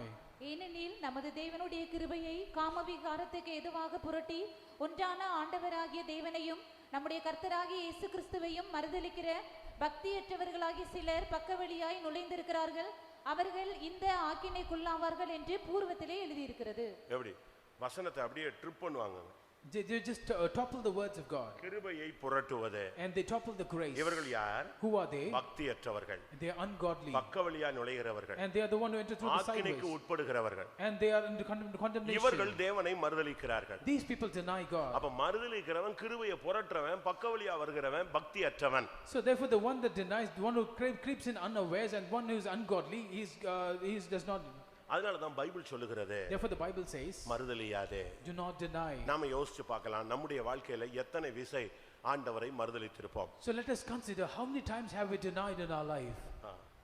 மறுதலிக்கும் போது அடுத்து ஒரு பாயிண்ட், மறுதலிக்கும் போது When you deny, once again, பரிசுத்தத்தை மறுதலிக்கிறோம், we deny holiness, நீதியை மறுதலிக்கிறோம். we deny righteousness. மறுதலிக்கும் பொழுது பாவத்துக்கு விடுதலையை கொடுக்கிறோம். So when we deny, we also set a deliverance the sin. அப்போஸ்தலர் 3:13-14 பார்க்கும் பொழுது, Acts of the Apostles chapter 3 verses 13 and 14. பரிசுத்தமும் நீதியும் உள்ளவரை நீங்கள் மறுதலித்தீர்கள். So you have denied the holy and righteous one. நீங்கள் மறுதலித்ததனால என்ன நடந்தது? Because you denied, what happened? ஒரு கொலைபாதகன் விடுதலை செய்யப்படுகிறான். So a murderer is being delivered. அப்படின்னா என்ன அர்த்தம்? What does it mean? நீ பரிசுத்தத்தை மறுதலிக்கும் பொழுது பாவம் உனக்குள்ள விடுதலை பெற்று தலைவிரிச்சு ஆடும். So when you deny, then sin is delivered from you and it becomes very gigantic. கர்த்தருடைய பரிசுத்த நாமத்துக்கு மகிமை உண்டாவதாக. May God's holy name be இன்னைக்கு glorified. நம்முடைய வாழ்க்கையில நம்ம மறுதலிப்பு என்பது எப்படிலாம் நடக்குது? Today this denying, or the process of denying, இதை how நாம் does it சரியான happen? விதத்துல விளங்கிக் கொள்ள வேண்டியது We அவசியம். got to understand this properly. அங்க அந்த சபை சொல்லுகிற சபையை பத்தி சொல்லி இருக்கு, மறுதலியாமல் என் வசனத்தை நீ கைக்கொண்டபடியினால். So about the church it is mentioned that because you have kept my word and not denied. நீ மறுதலிக்கிற ஒவ்வொன்றும் அவருடைய நாமத்தை மறுதலிக்கிறது. So whenever you deny, you're denying his name. அதாவது மறுக்கிறது. Or you're rejecting his எனக்கு name. தெரியாது. You say that I do not know. உனக்கு தெய்வீக சத்தியம் தெரியாது. So you do not know the truth. விசுவாசத்தை காத்துக்கொள்ளணும்னு தெரியாது. You do not know how you should keep the faith. மனைவி அடிக்க கூடாதுன்னு தெரியாது. You do not know how you should not beat your அடுத்த wife. மனைவியோடு தவறு செய்ய கூடாதுன்னு தெரியாது. So you do not know that you should not commit mistake with others' wife. CSA காரனுக்கே தெரியுங்க. Even the CSA person knows. 10 கட்டளை தெரியாதா? Do not know the 10 இந்த commandments. 10 கட்டளையை தான் நம்ம சரியா ஃபாலோ பண்ணாலே நம்ம Pentecost. So only if we follow the 10 commandments, we are the right Pentecostal. ரொம்ப தெளிவா இருக்கு அந்த 10 கட்டளையும். So very clearly it is mentioned about the 10 commandments. அதுக்கு காரணம் அவங்க அதை பின்பற்ற முடியல. The reason is they are unable to அதுக்கு follow. காரணம் என்ன? What is the reason? அந்த அன்பு இல்ல. There is no love. அதனால தான் கிறிஸ்து வரும் பொழுது நீ தேவனிடத்தில் அன்பு கூறு, இதெல்லாம் கிளியர் பண்ணலாம்னு சொல்றார். So that is why when Christ came, he said that you love God, all these things shall be set free. உங்களுக்கு என்ன தெரியாது? What you do not know. இப்ப நான் இறங்கி நான் கீழே உட்கார்ந்துட்டு இப்ப போட்டி விட்டேன்னா இப்ப 100 பேர் பிரசங்கம் பண்ணுவீங்க, மறுதலித்தலை பத்தி பாஸ்டருக்கு சரியான வசனம் சொல்ல தெரியவில்லை, நான் இந்த வசனம் சொல்லுகிறேன் அப்படிமாங்க. So if I sit down, about 100 people will come forward to preach about denial. You'll say the pastor does not know this verse, but I will teach about this verse. ஏன்னா உங்களுக்கு காலத்தை பார்த்தால் நீங்கள் எல்லாம் யாரு? யாரு? போதகராய் இருக்க வேண்டியவர்கள். So you are supposed to be teachers. ஒரு செகண்ட்ல உங்களால பேச முடியும். You can speak in a moment. ஆனா But மறுதலித்தல தெரிஞ்ச பிறகு நம்ம மறுதலிக்கிறோம். அதான் பிரச்சனையே. so but having known about denial, we are still denying. நீ என்னை 3 திசை மறுதலிப்பாய் அப்படின்னு சொன்ன பிறகு மறுதலிக்க மாட்டேன்னு வார்த்தையை சொல்லிட்டு அதே 3 தடவை செஞ்சிட்டான், மறுதலிச்சிட்டான். அவன் தான் சீமோன். Yet being warned that he shall deny 3 times, he said, I will not deny, but went again and he denied all 3 times. வேதத்தை புரட்டாதே. Do not turn the scriptures. வசனத்தை புரட்டாதே. Do not turn the word of God. இரண்டாம் பேதுரு 2ஆம் அதிகாரத்தை நாம் பார்க்கும் பொழுது 2 Peter chapter 2 when we read, ஆண்டவரை மறுதலிக்கிற ஒரு கூட்டத்தை பற்றி அங்கே சொல்லி இருக்கிறது. it is mentioned about a group of people who deny வசனத்தை God. அப்படியே புரட்டுறது. And they would just topple the words of God. வாசியுங்கள் 2 பேதுரு 2:1. 2 Peter chapter 2 verse 1. கள்ள தீர்க்கதரிசிகளும் ஜனங்களுக்குள்ளே இருந்தார்கள், அப்படியே உங்களுக்குள்ளும் கள்ள போதகர்கள் இருப்பார்கள். அவர்கள் கேட்டுக்கேதுவான வேத புரட்டுகளை தந்திரமாய் நுழைய பண்ணி தங்களை கிரயத்துக்கு கொண்ட ஆண்டவரை மறுதலித்து. வசனத்தை ஒருத்தன் ட்ரிப் பண்ணி பேசிட்டானாலே அதுக்கு பேர் என்னது? மறுதலித்தல். If a person is heretic in his words, that means that he is denying. புரியுதா உங்களுக்கு? Do you understand? நான் சென்னையில இருந்து மதுரை போன போது, So when I got transferred from Chennai to Madurai, Anna Nagar விசுவாசி அங்க இருந்து நான் மாறி போனேன். அதனால அண்ணா நகர் விசுவாசி மதுரைக்கு என்னை பார்க்க வந்தாங்க. so but an Ananaga believer, he came to Madurai to visit me. அவங்க ஆர்சி பேக்ரவுண்ட்ல உள்ளவங்க. So he was from a RC background. அவங்க க்ளோஸ் ரிலேஷன்ல உள்ள ஒரு பையன் 6 வருஷம் குருக்களுக்கு படிச்சிட்டு அப்பதான் பட்டம் வாங்கிட்டு வெளியே வர்றாரு. So there was one of his close relative who studied theology and he was just secured the degree and came out. அவருக்கு ஒரு function வைக்கறாங்க. And they also had ordained a feast for him. ஏன்னா 6 வருஷம் pass ஆயிட்டார் அவருக்கு. அதனால அவருக்கு என்னது குரு பட்டம் கொடுக்கறாங்க. சின்ன பையன் தான். So of course he was a young boy, but he has passed through the 6 years of studies and he has now secured the degree. அந்த ஃபங்க்ஷனுக்கு இவங்க அட்டெண்ட் பண்ணிட்டு நீ நல்லா ஊழியம் செய்யணும்னா எங்க பாஸ்டர் வா ஜெபம் பண்ணுன்னு என்கிட்ட கூட்டி விட்டாங்க. So after he was ordained, then he was brought to me saying that if you have to do the ministry well, you have to be prayed of from my pastor, and therefore he was brought to me. அவன்கிட்ட கொஞ்ச நேரம் பேசிட்டு இருந்தாங்க. I was speaking to him for some time. அது பிறகு தான் புரிஞ்சது இவன் பாஸ்டர் இவன் குரு ஆயிட்டானா என்ன ஆவறது இந்த சபைன்னு. It's only then after discussion I understood that if he becomes the leader of the church, what will happen to the church? ஏன்னா அவன் என்ன சொல்ல ஆரம்பிச்சான் கொஞ்ச நேரத்துல, Because after little time he said, பைபிளை மட்டும் தான் பிலீவ் பண்ணணும்னு இல்ல, டார்வின் தியரியை நீங்க சிந்திச்சு பாருங்க. நானே he said you should not believe only the Bible, but you should also contemplate Darwin's theory. Darwin theory என்ன சொல்லுது? What does Darwin's theory say? Bible என்ன சொல்லுது? What does the Bible say? மண்ணிலிருந்து மனுஷனை தன்னுடைய சாயலின்படியும் தன்னுடைய ரூபத்தின்படியும் உண்டாக்கினார். இது Bible. What the Bible says is God created man out of the dust of the earth in his own image and likeness. அப்ப அவன் டார்வின் தியரி என்ன சொல்லுது? But what does Darwin's theory say? குரங்குல இருந்து மனுஷன் வந்தான். Man evolved from monkeys. இதை accept ஏன் நீங்க வந்து சிந்திக்க மாட்டீங்கன்னா, He's asked saying, why don't you contemplate this? எப்படி ஆர்சி சர்ச்சில் நீ இப்படி பேசுவியான்னு கேட்டேன். I asked, will you speak like this in the RC church? ஒரு மாசத்துல உன்னால இப்படி பேச முடியுமா? Can you speak in a mass like this? பேசலாமே, அதுல ஒண்ணும் தப்பு இல்லையா? He said, I can speak, there's nothing wrong. அடுத்து டக்குன்னு இயேசு தண்ணீரை திராட்சரசமா மாத்தினார் பாருங்க, அதுக்கு வந்தான். Then he stepped to that incident where Jesus Christ converted the water into wine. எல்லாரும் கால் கழுவுனாங்க இல்லையா? அந்த கால் கழுவும் போது கால்ல உள்ள அழுக்கு எப்படி மாறிடுச்சு? Everybody was washing their அந்த feet. கலர் டிஃபரண்டா இருந்துச்சுங்கிற மாதிரி ஒரு மாதிரி கொண்டு வந்து இந்த கால் கழுவுனது தான் திராட்சரசம். அவன் அப்படியே சொன்னான், எனக்கு ஒண்ணுமே புரியல. He gave a different interpretation. 6 வருஷம் படிச்சு மண்ணெல்லாம் அள்ளி போட்டான், என்ன இப்படி பண்ணிட்டானே. So he was comparing the dirty water where the feet were washed into the grape and into wine, and therefore I was wondering what he had learned all these 6 years. 2-3 நாட்களுக்கு முன்னால ஒரு செய்தி கேட்டேன். So 2 or 3 days before I heard a அது news. வேத புரட்டுக்கு சொல்றேன் நான். I'm just talking about these heresies or this turning the word of God.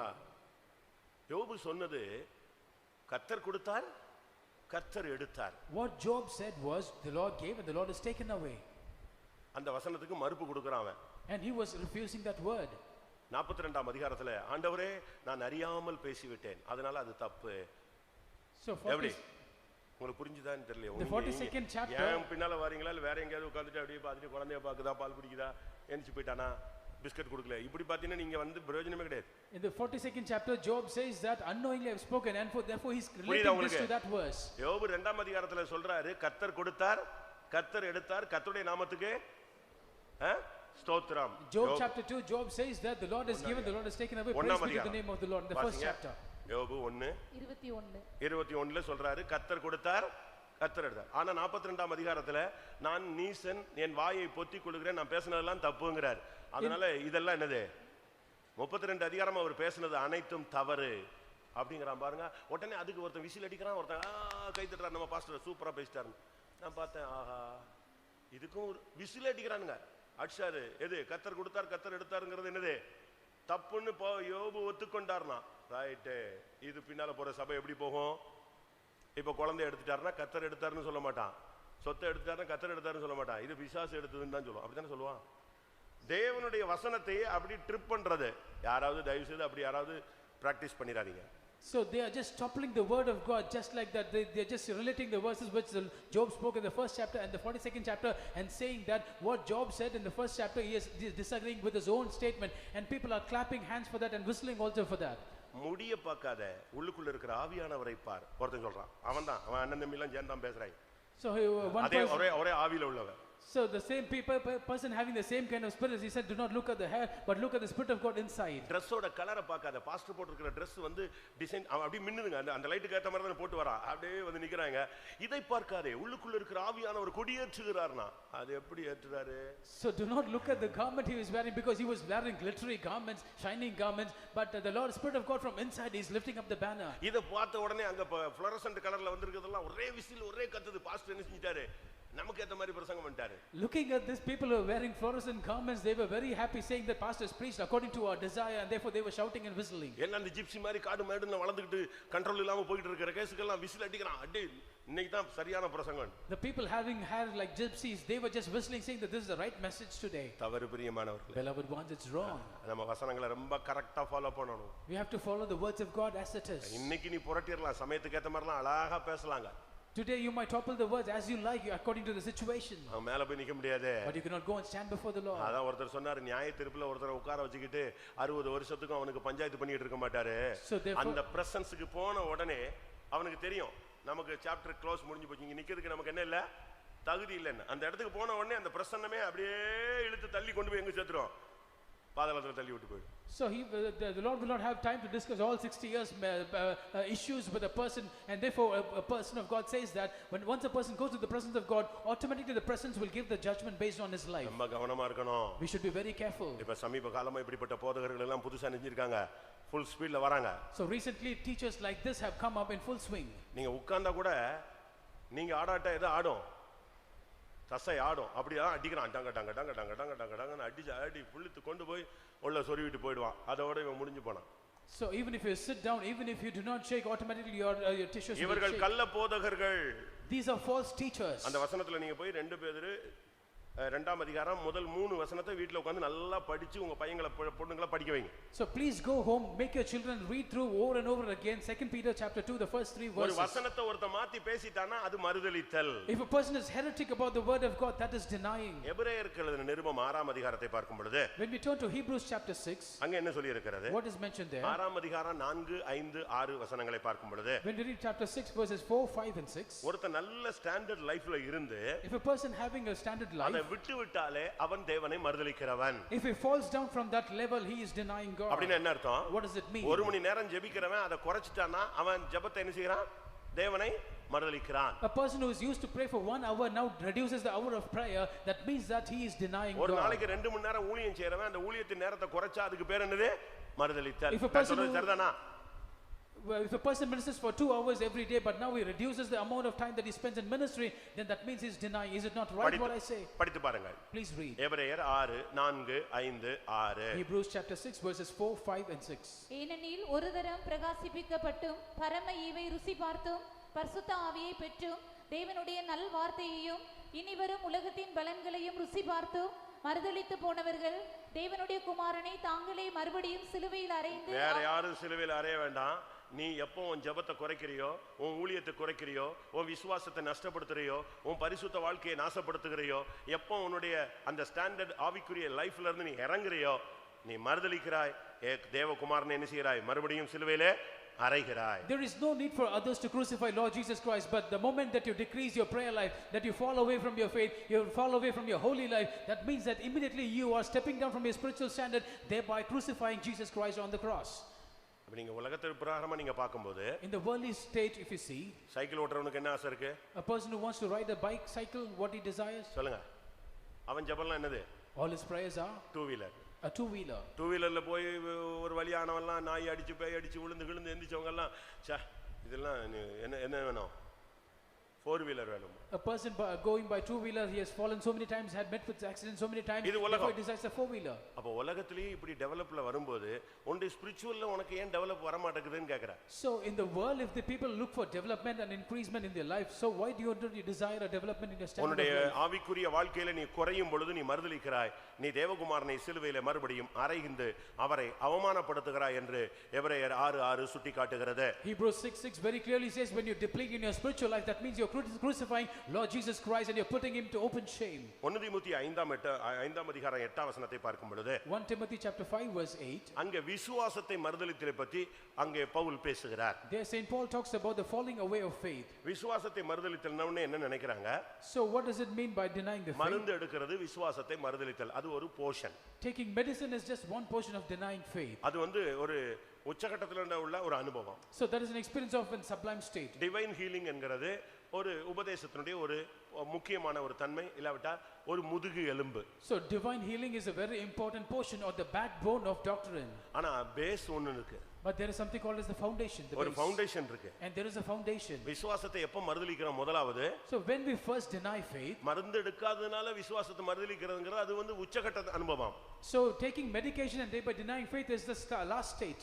ஒருவன் தன்னுடைய சொந்த குடும்பத்தை கரெக்டா மெயின்டைன் பண்ணி அழகா நடத்தலைன்னா அவன் தான் யாரு? முதலாவது வாசிங்க 1 தீமோத்தேயு 5:8.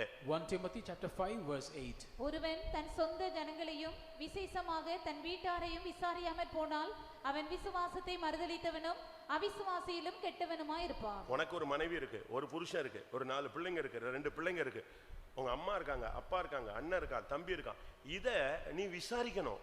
You have a wife, you have a husband, you have 2 or 3 or 4 children, and you have a brother, sister, your parents. You have to inquire them. பையன் ஏன் ஸ்கூலுக்கு போகல? Why not the child go to பையன் ஏன் school? College போகல? Why did not the son go to ஏன் school, mark college? குறைஞ்சது? Why has the marks come down? ஏன் பொண்ணு ஒரு மாதிரி முழிக்கிறா? So why is the girl அவ blind? ஏன் கரெக்ட் டைத்துக்கு போக மாட்டேங்கறா, கரெக்ட் டைத்துக்கு வர மாட்டேங்கறா? So why she's not going at the right time and coming back at the right ஏன் time? அவன் கரெக்ட் டைத்துக்கு தூங்க மாட்டேங்கறான், ஏன் கரெக்ட் டைத்துக்கு எழும்ப மாட்டேங்கறான்? So why he's not sleeping at the right time? Why he's not waking up at the right ஏன் time? அவன் தேவ சமூகத்தை அலட்சியம் பண்றான்? Why is he despising the presence of ஏன் God? தேவனுடைய காரியங்களுக்கு அவன் முக்கியத்துவம் கொடுக்கிறது இல்ல? Why he's not giving the importance to the works of God? அவன் ஏன் நல்லா படிக்கல? Why he's not studying well? ஏன் அவன் நல்லா வேலை பார்க்கல? Why he's not doing his job ஏன் well? அவன் முகநாடி வேறுபட்டிருக்கு? So why is his countenance fallen? இதை என்ன செய்யணும்? டெய்லி ஒரு தாய் ஒரு தகப்பன் கரெக்டா பார்க்கணுங்க. A father and mother should carefully watch this. அதை விசாரிக்கணும். You have to inquire. என்னப்பா என்னாச்சு, உனக்கு இன்னைக்கு என்ன சம்பவிச்சது? Son, what happened today? What has befallen you today? ஒரு ராஜா தனக்கு தண்ணி ஊத்துறவனை பார்த்த உடனே சொல்றான், உன் முகம் வித்தியாசமா இருக்க, என்ன விஷயம், இங்க வந்து உட்காருன்னு சொன்னான். A king was looking at the servant who was pouring water, and he said, why is your countenance fallen today? Please come down. And he inquires. அன்னாளுடைய புருஷன் என்ன சொன்னான்? And what did the husband of Anna say? என்ன சொன்னா? What did he say? நீ ஏன் சாப்பிடாத இருக்கிறாய்? Why are you not eating? நீ ஏன் கலங்குகிறாய்? Why are you troubled? கேட்டானா இல்லையா? Did you not ask? உனக்கு என்ன சம்பவிச்சது? What has happened to you? நான் இருக்கேன்ல, I am there for நீ you. ஏன் துக்கப்படுற? Why are you grieved? எவ்வளவு திறமையா பேசுறான். See how clearly he speaks. இப்ப புருஷன்மார்லாம் அப்படியே பேசுறாங்க. So is the husband and wife talking like this today? உங்க வீட்ல சாப்பிடலையா? கடக்கட நல்லது, அப்படியாவது திருந்தினா சரிதான் போ. So he has not had food today. Let him fast and starve for at least one day. இல்ல சாப்பிடலையா? Oh, he has not eaten. சாப்பிடலன்னு செத்தா போற போது விடு. So without eating he is not going to die. இப்படிதான் இன்னைக்கு உலகத்துல. That is how the world is today. இல்ல உங்க வீட்டுக்காரர் வந்துட்டாரு, வந்தானே வரட்டும். Your husband has come. இல்ல Oh, சாப்பாடு let him கொடுக்கலையா? come. போட்டு சாப்பிடட்டும், கை இருக்குல்ல. Will you not serve food? No, he is having hands, isn't it? Let him eat. இப்படிதான் இன்னைக்கு வீட்டுக்குள்ள போயிட்டு இருக்கு. இதனால தான் பெண்டிகாஸ்ட் இன்னைக்கு நடு ரோட்ல நிக்குதுன்னு சொல்றேன். That is what is happening in every house today, and that is why Pentecostal is standing in the middle of the street. பழைய பெண்டிகாஸ்ட் எப்படி? How was the old in Pentecost? தமிழ்நாட்டுல பத்தி சொல்லுங்க. I'm not talking about Tamil Nadu. ஆபிரகாமுடைய வீட்ல எப்படி இருந்தா சாராள்? In Abraham's house, how was Sarah? Hi Abraham அப்படினா எப்படி? Did he say hi Abraham? இன்னைக்கு பாதி வீட்ல இப்படி தான் இருக்கு. Today that's what is happening in most of the houses. ஏமா உங்க வீட்டுக்காரட்ட பேசுனியா? Have you spoken to your husband? யார்ட்ட ஜான்ட்டியா பேசுனனே? அட Is பாவி. it John? Yeah, I've spoken. கல்யாணம் ஆகி 2 மாசம் கூட ஆகல. அவ சொல்றா, ஜான்ட்ட பேசுனேன். அவன் ஒண்ணு ஃபோன் சரியா பிடி கொடுத்து பேசல. சாத்தா எப்படி பேசுவான்? I've spoken to John. It's only 2 months after the marriage. She is telling I've spoken to John, but he's not speaking சாராள் well. எப்படி சொன்னா தன்னுடைய புருஷனை பார்த்து? What did Sarah say unto Abraham? ஆண்டவனே. My Lord. அப்படிதானே? Is it not so? தமிழ்நாட்டுல என்ன சொல்றான்? What did they call in Tamil Nadu? கல்லானாலும் கணவன், புல்லானாலும் புருஷன். Stone or a grass, it is the husband. இப்போ யார் அப்படிலாம் சொல்றா? Today people, do they say that? வந்தா வா, வராட்ட போயிடே இரு. If you wish you come, otherwise you just go your way. சர்ச்சிலேயே பார்க்கலாம் இவங்க மூஞ்சி எப்படி மாறிட்டு வண்டியில ஏறி போறாங்க.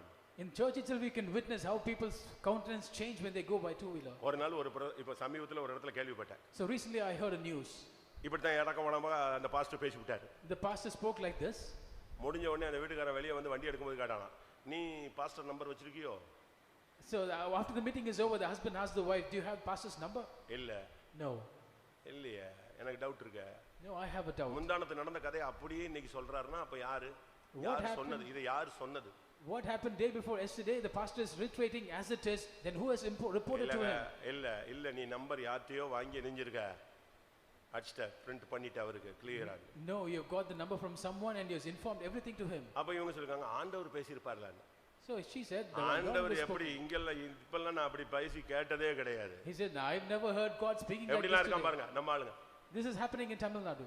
உன்னுடைய குடும்பத்தை நீ விசாரிச்சியா? Have you inquired your family? இன்னைக்கு காலையில குடும்பத்தை விசாரிச்சீங்களா? Have you inquired your family this morning? ஆண்டவர் மட்டும் உன்னை விசாரிக்கணும் ரொம்ப ஆசைப்படுற. You desire the Lord should inquire you. அப்படிதானே? Is it not so? ஆண்டவர் விசாரிக்கணும். The Lord should inquire. ஊழியக்காரங்க விசாரிக்கணும். Workers of God must inquire. சொந்தக்காரங்க விசாரிக்கணும். Relatives must inquire. நீ யாரை விசாரிச்சேன்னு சொல்லு. Whom have you inquired this morning? ஒருவன் தன் சொந்த வீட்டாரை தன் குடும்பத்தாரை விசாரியாமல் போனால் அவன் விசுவாசத்தை மறுதலிக்கிறவனும் அவிசுவாசியிலும் கெட்டவன். So if a man provide not for his own house and especially for his own family, then he has denied the faith and is worse than an infidel. அது ஆண்டவரை மறுதலிக்கிறதை தான் காண்பிக்கிறது. It is similar to denying God. விசுவாச ஜீவியத்தை மறுதலிக்கிறதை காண்பிக்கிறது. Denying faith life it shows. நீ பேசணும். You should speak. வருத்தங்கள் வரலாம். There might be griefs. சில மனக்கசப்புகள் வரும். There might be bitternesses. உடனே அதை என்ன செய்யணும்? Immediately. உடனே என்ன செய்யணும் அதை? அதுக்கு தான் ஆண்டவர் சொல்றாரு, சூரியன் அஸ்தமிக்கிறதுக்கு முன்னால நீ உன்னுடைய பிரச்சனைகளை சால்வ் பண்ணிக்க. You got to settle all your problems before the sun goes down. That's what the Lord says. நல்லா கவனிச்சுக்கங்க. You have to pay attention. உங்களுடைய தனிப்பட்ட பிரச்சனைகள் எல்லாம் சாயங்காலத்துக்குள்ள கிளியர் பண்ணணும். உன்னுடைய ஸ்பிரிச்சுவல் பிரச்சனையை நைட் 10 மணிக்குள்ள கிளியர் பண்ணணும். என் படுக்கையில நான் யாரை தேடினேன்? ஆத்தும நேசரை தேடினேன். So by this desk you have to settle your personal problems, all your spiritual problems you have to settle before 10 o'clock before you go to bed, because in my bed I sought for my beloved. ஒரே நாள்ல நீங்க 10 trip மன்னிப்பு கேட்டாலும் தப்பே கிடையாது. So in the same day if you ask 10 times pardon to God, that's okay. அந்த மன்னிப்பு கேக்குற அந்த இருதயத்தை நீங்க பாதுகாத்துக்கணும். But you have to keep this mind, retain this mind of asking forgiveness. ஒருவேளை அப்படி கேட்டா அவங்க சொல்லுவாங்க, நீங்கள் கர்த்தரிடத்தில் மன்னிப்பு கேளுங்கள், என்னிடத்தில் கேட்க வேண்டாம். அப்படிப்பட்ட பயங்கரமான செயின்ட்லாம் நம்மட்ட இருக்காங்க. And there are certain saints who will say that you ask for pardon from the Lord, do not ask from me. உன்கிட்ட உள்ள பிரச்சனையை உன்கிட்ட வந்து சொல்லும் பொழுது நீ பெரிய மேதாவி மாதிரிலாம் பேசக்கூடாது. நீ உடனே சொல்லணும், நானும் அதிகமா பேசினதால தான் நீங்க டென்ஷன் ஆயிட்டீங்க, சாரி அப்படின்னு நீ உடனே எரிஞ்சுக்கணும்.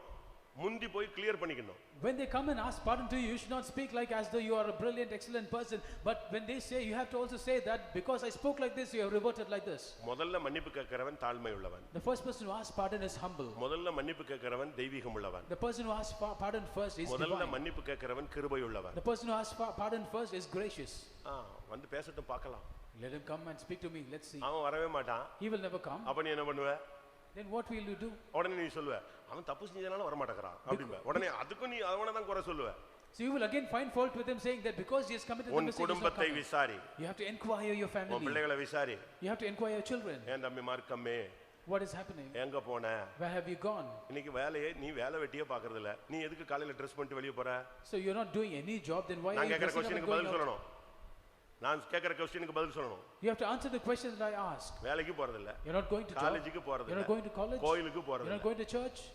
இந்த மூணு இடத்துக்கும் போகாத ஒரு ஆளு என்னத்துக்கு நீ மாப்பிள்ளை மாதிரி ட்ரெஸ் பண்ணிட்டு கிளியரா அப்படி ஃபிக்ஸ் எல்லாம் போட்டு வண்டி எல்லாம் போட்டு உங்க அம்மா பெட்ரோல் கொடுத்து அனுப்புறான் ரோடு சுத்துறதுக்கா கிளம்புற பெந்தேகோஸ்காரா? So all these three places you're not visiting, but why are you dressing up like a bridegroom and you are just taking the vehicle, filling up fuel and roaming around? ஒன்னு படிக்க போ. You have to either study இல்ல வேலைக்கு போ or go to work இல்ல தேவசமூகத்துக்கு போ or go to the presence of God. இந்த மூணுக்கும் போலனா வீட்ல குளிச்சு பரப்பிட்டு வீட்ல உட்கார்ந்து முழங்கால போடு. So if you do not go to these three places, you have to stay back on knees at home. ஏன் பரப்பிட்டு வெளிய போற? Why are you going out? ஏன் சுத்துற? Why are you roaming around? நான் சொல்றது சரின்னு சொல்றவங்க ஹalleluya சொல்லுங்க. So hallelujah. எல்லா வீட்லயும் இந்த பிரச்சனைகள் இருக்கு, என்ன பண்றது? So everyone has this problem. வீட்ல 2 3 இப்படி இருக்கு, என்ன பண்றது? There are 2 or 3 in the house. சில பிரதர்ஸ் குடும்ப தலைவர்கள் கூட வேலைக்கு போறது இல்ல, ஆனா கரெக்ட் டைத்துக்கு பரப்பிட்டு வெளிய வந்துருவாங்க. So certain believers, even the head of the family, they do not go to work, but at the right time they will start, get ready and come out. தயவு செய்து ஆவிக்குரிய வாழ்க்கையில உன் சொந்த குடும்பத்தை விசாரிப்பாயா.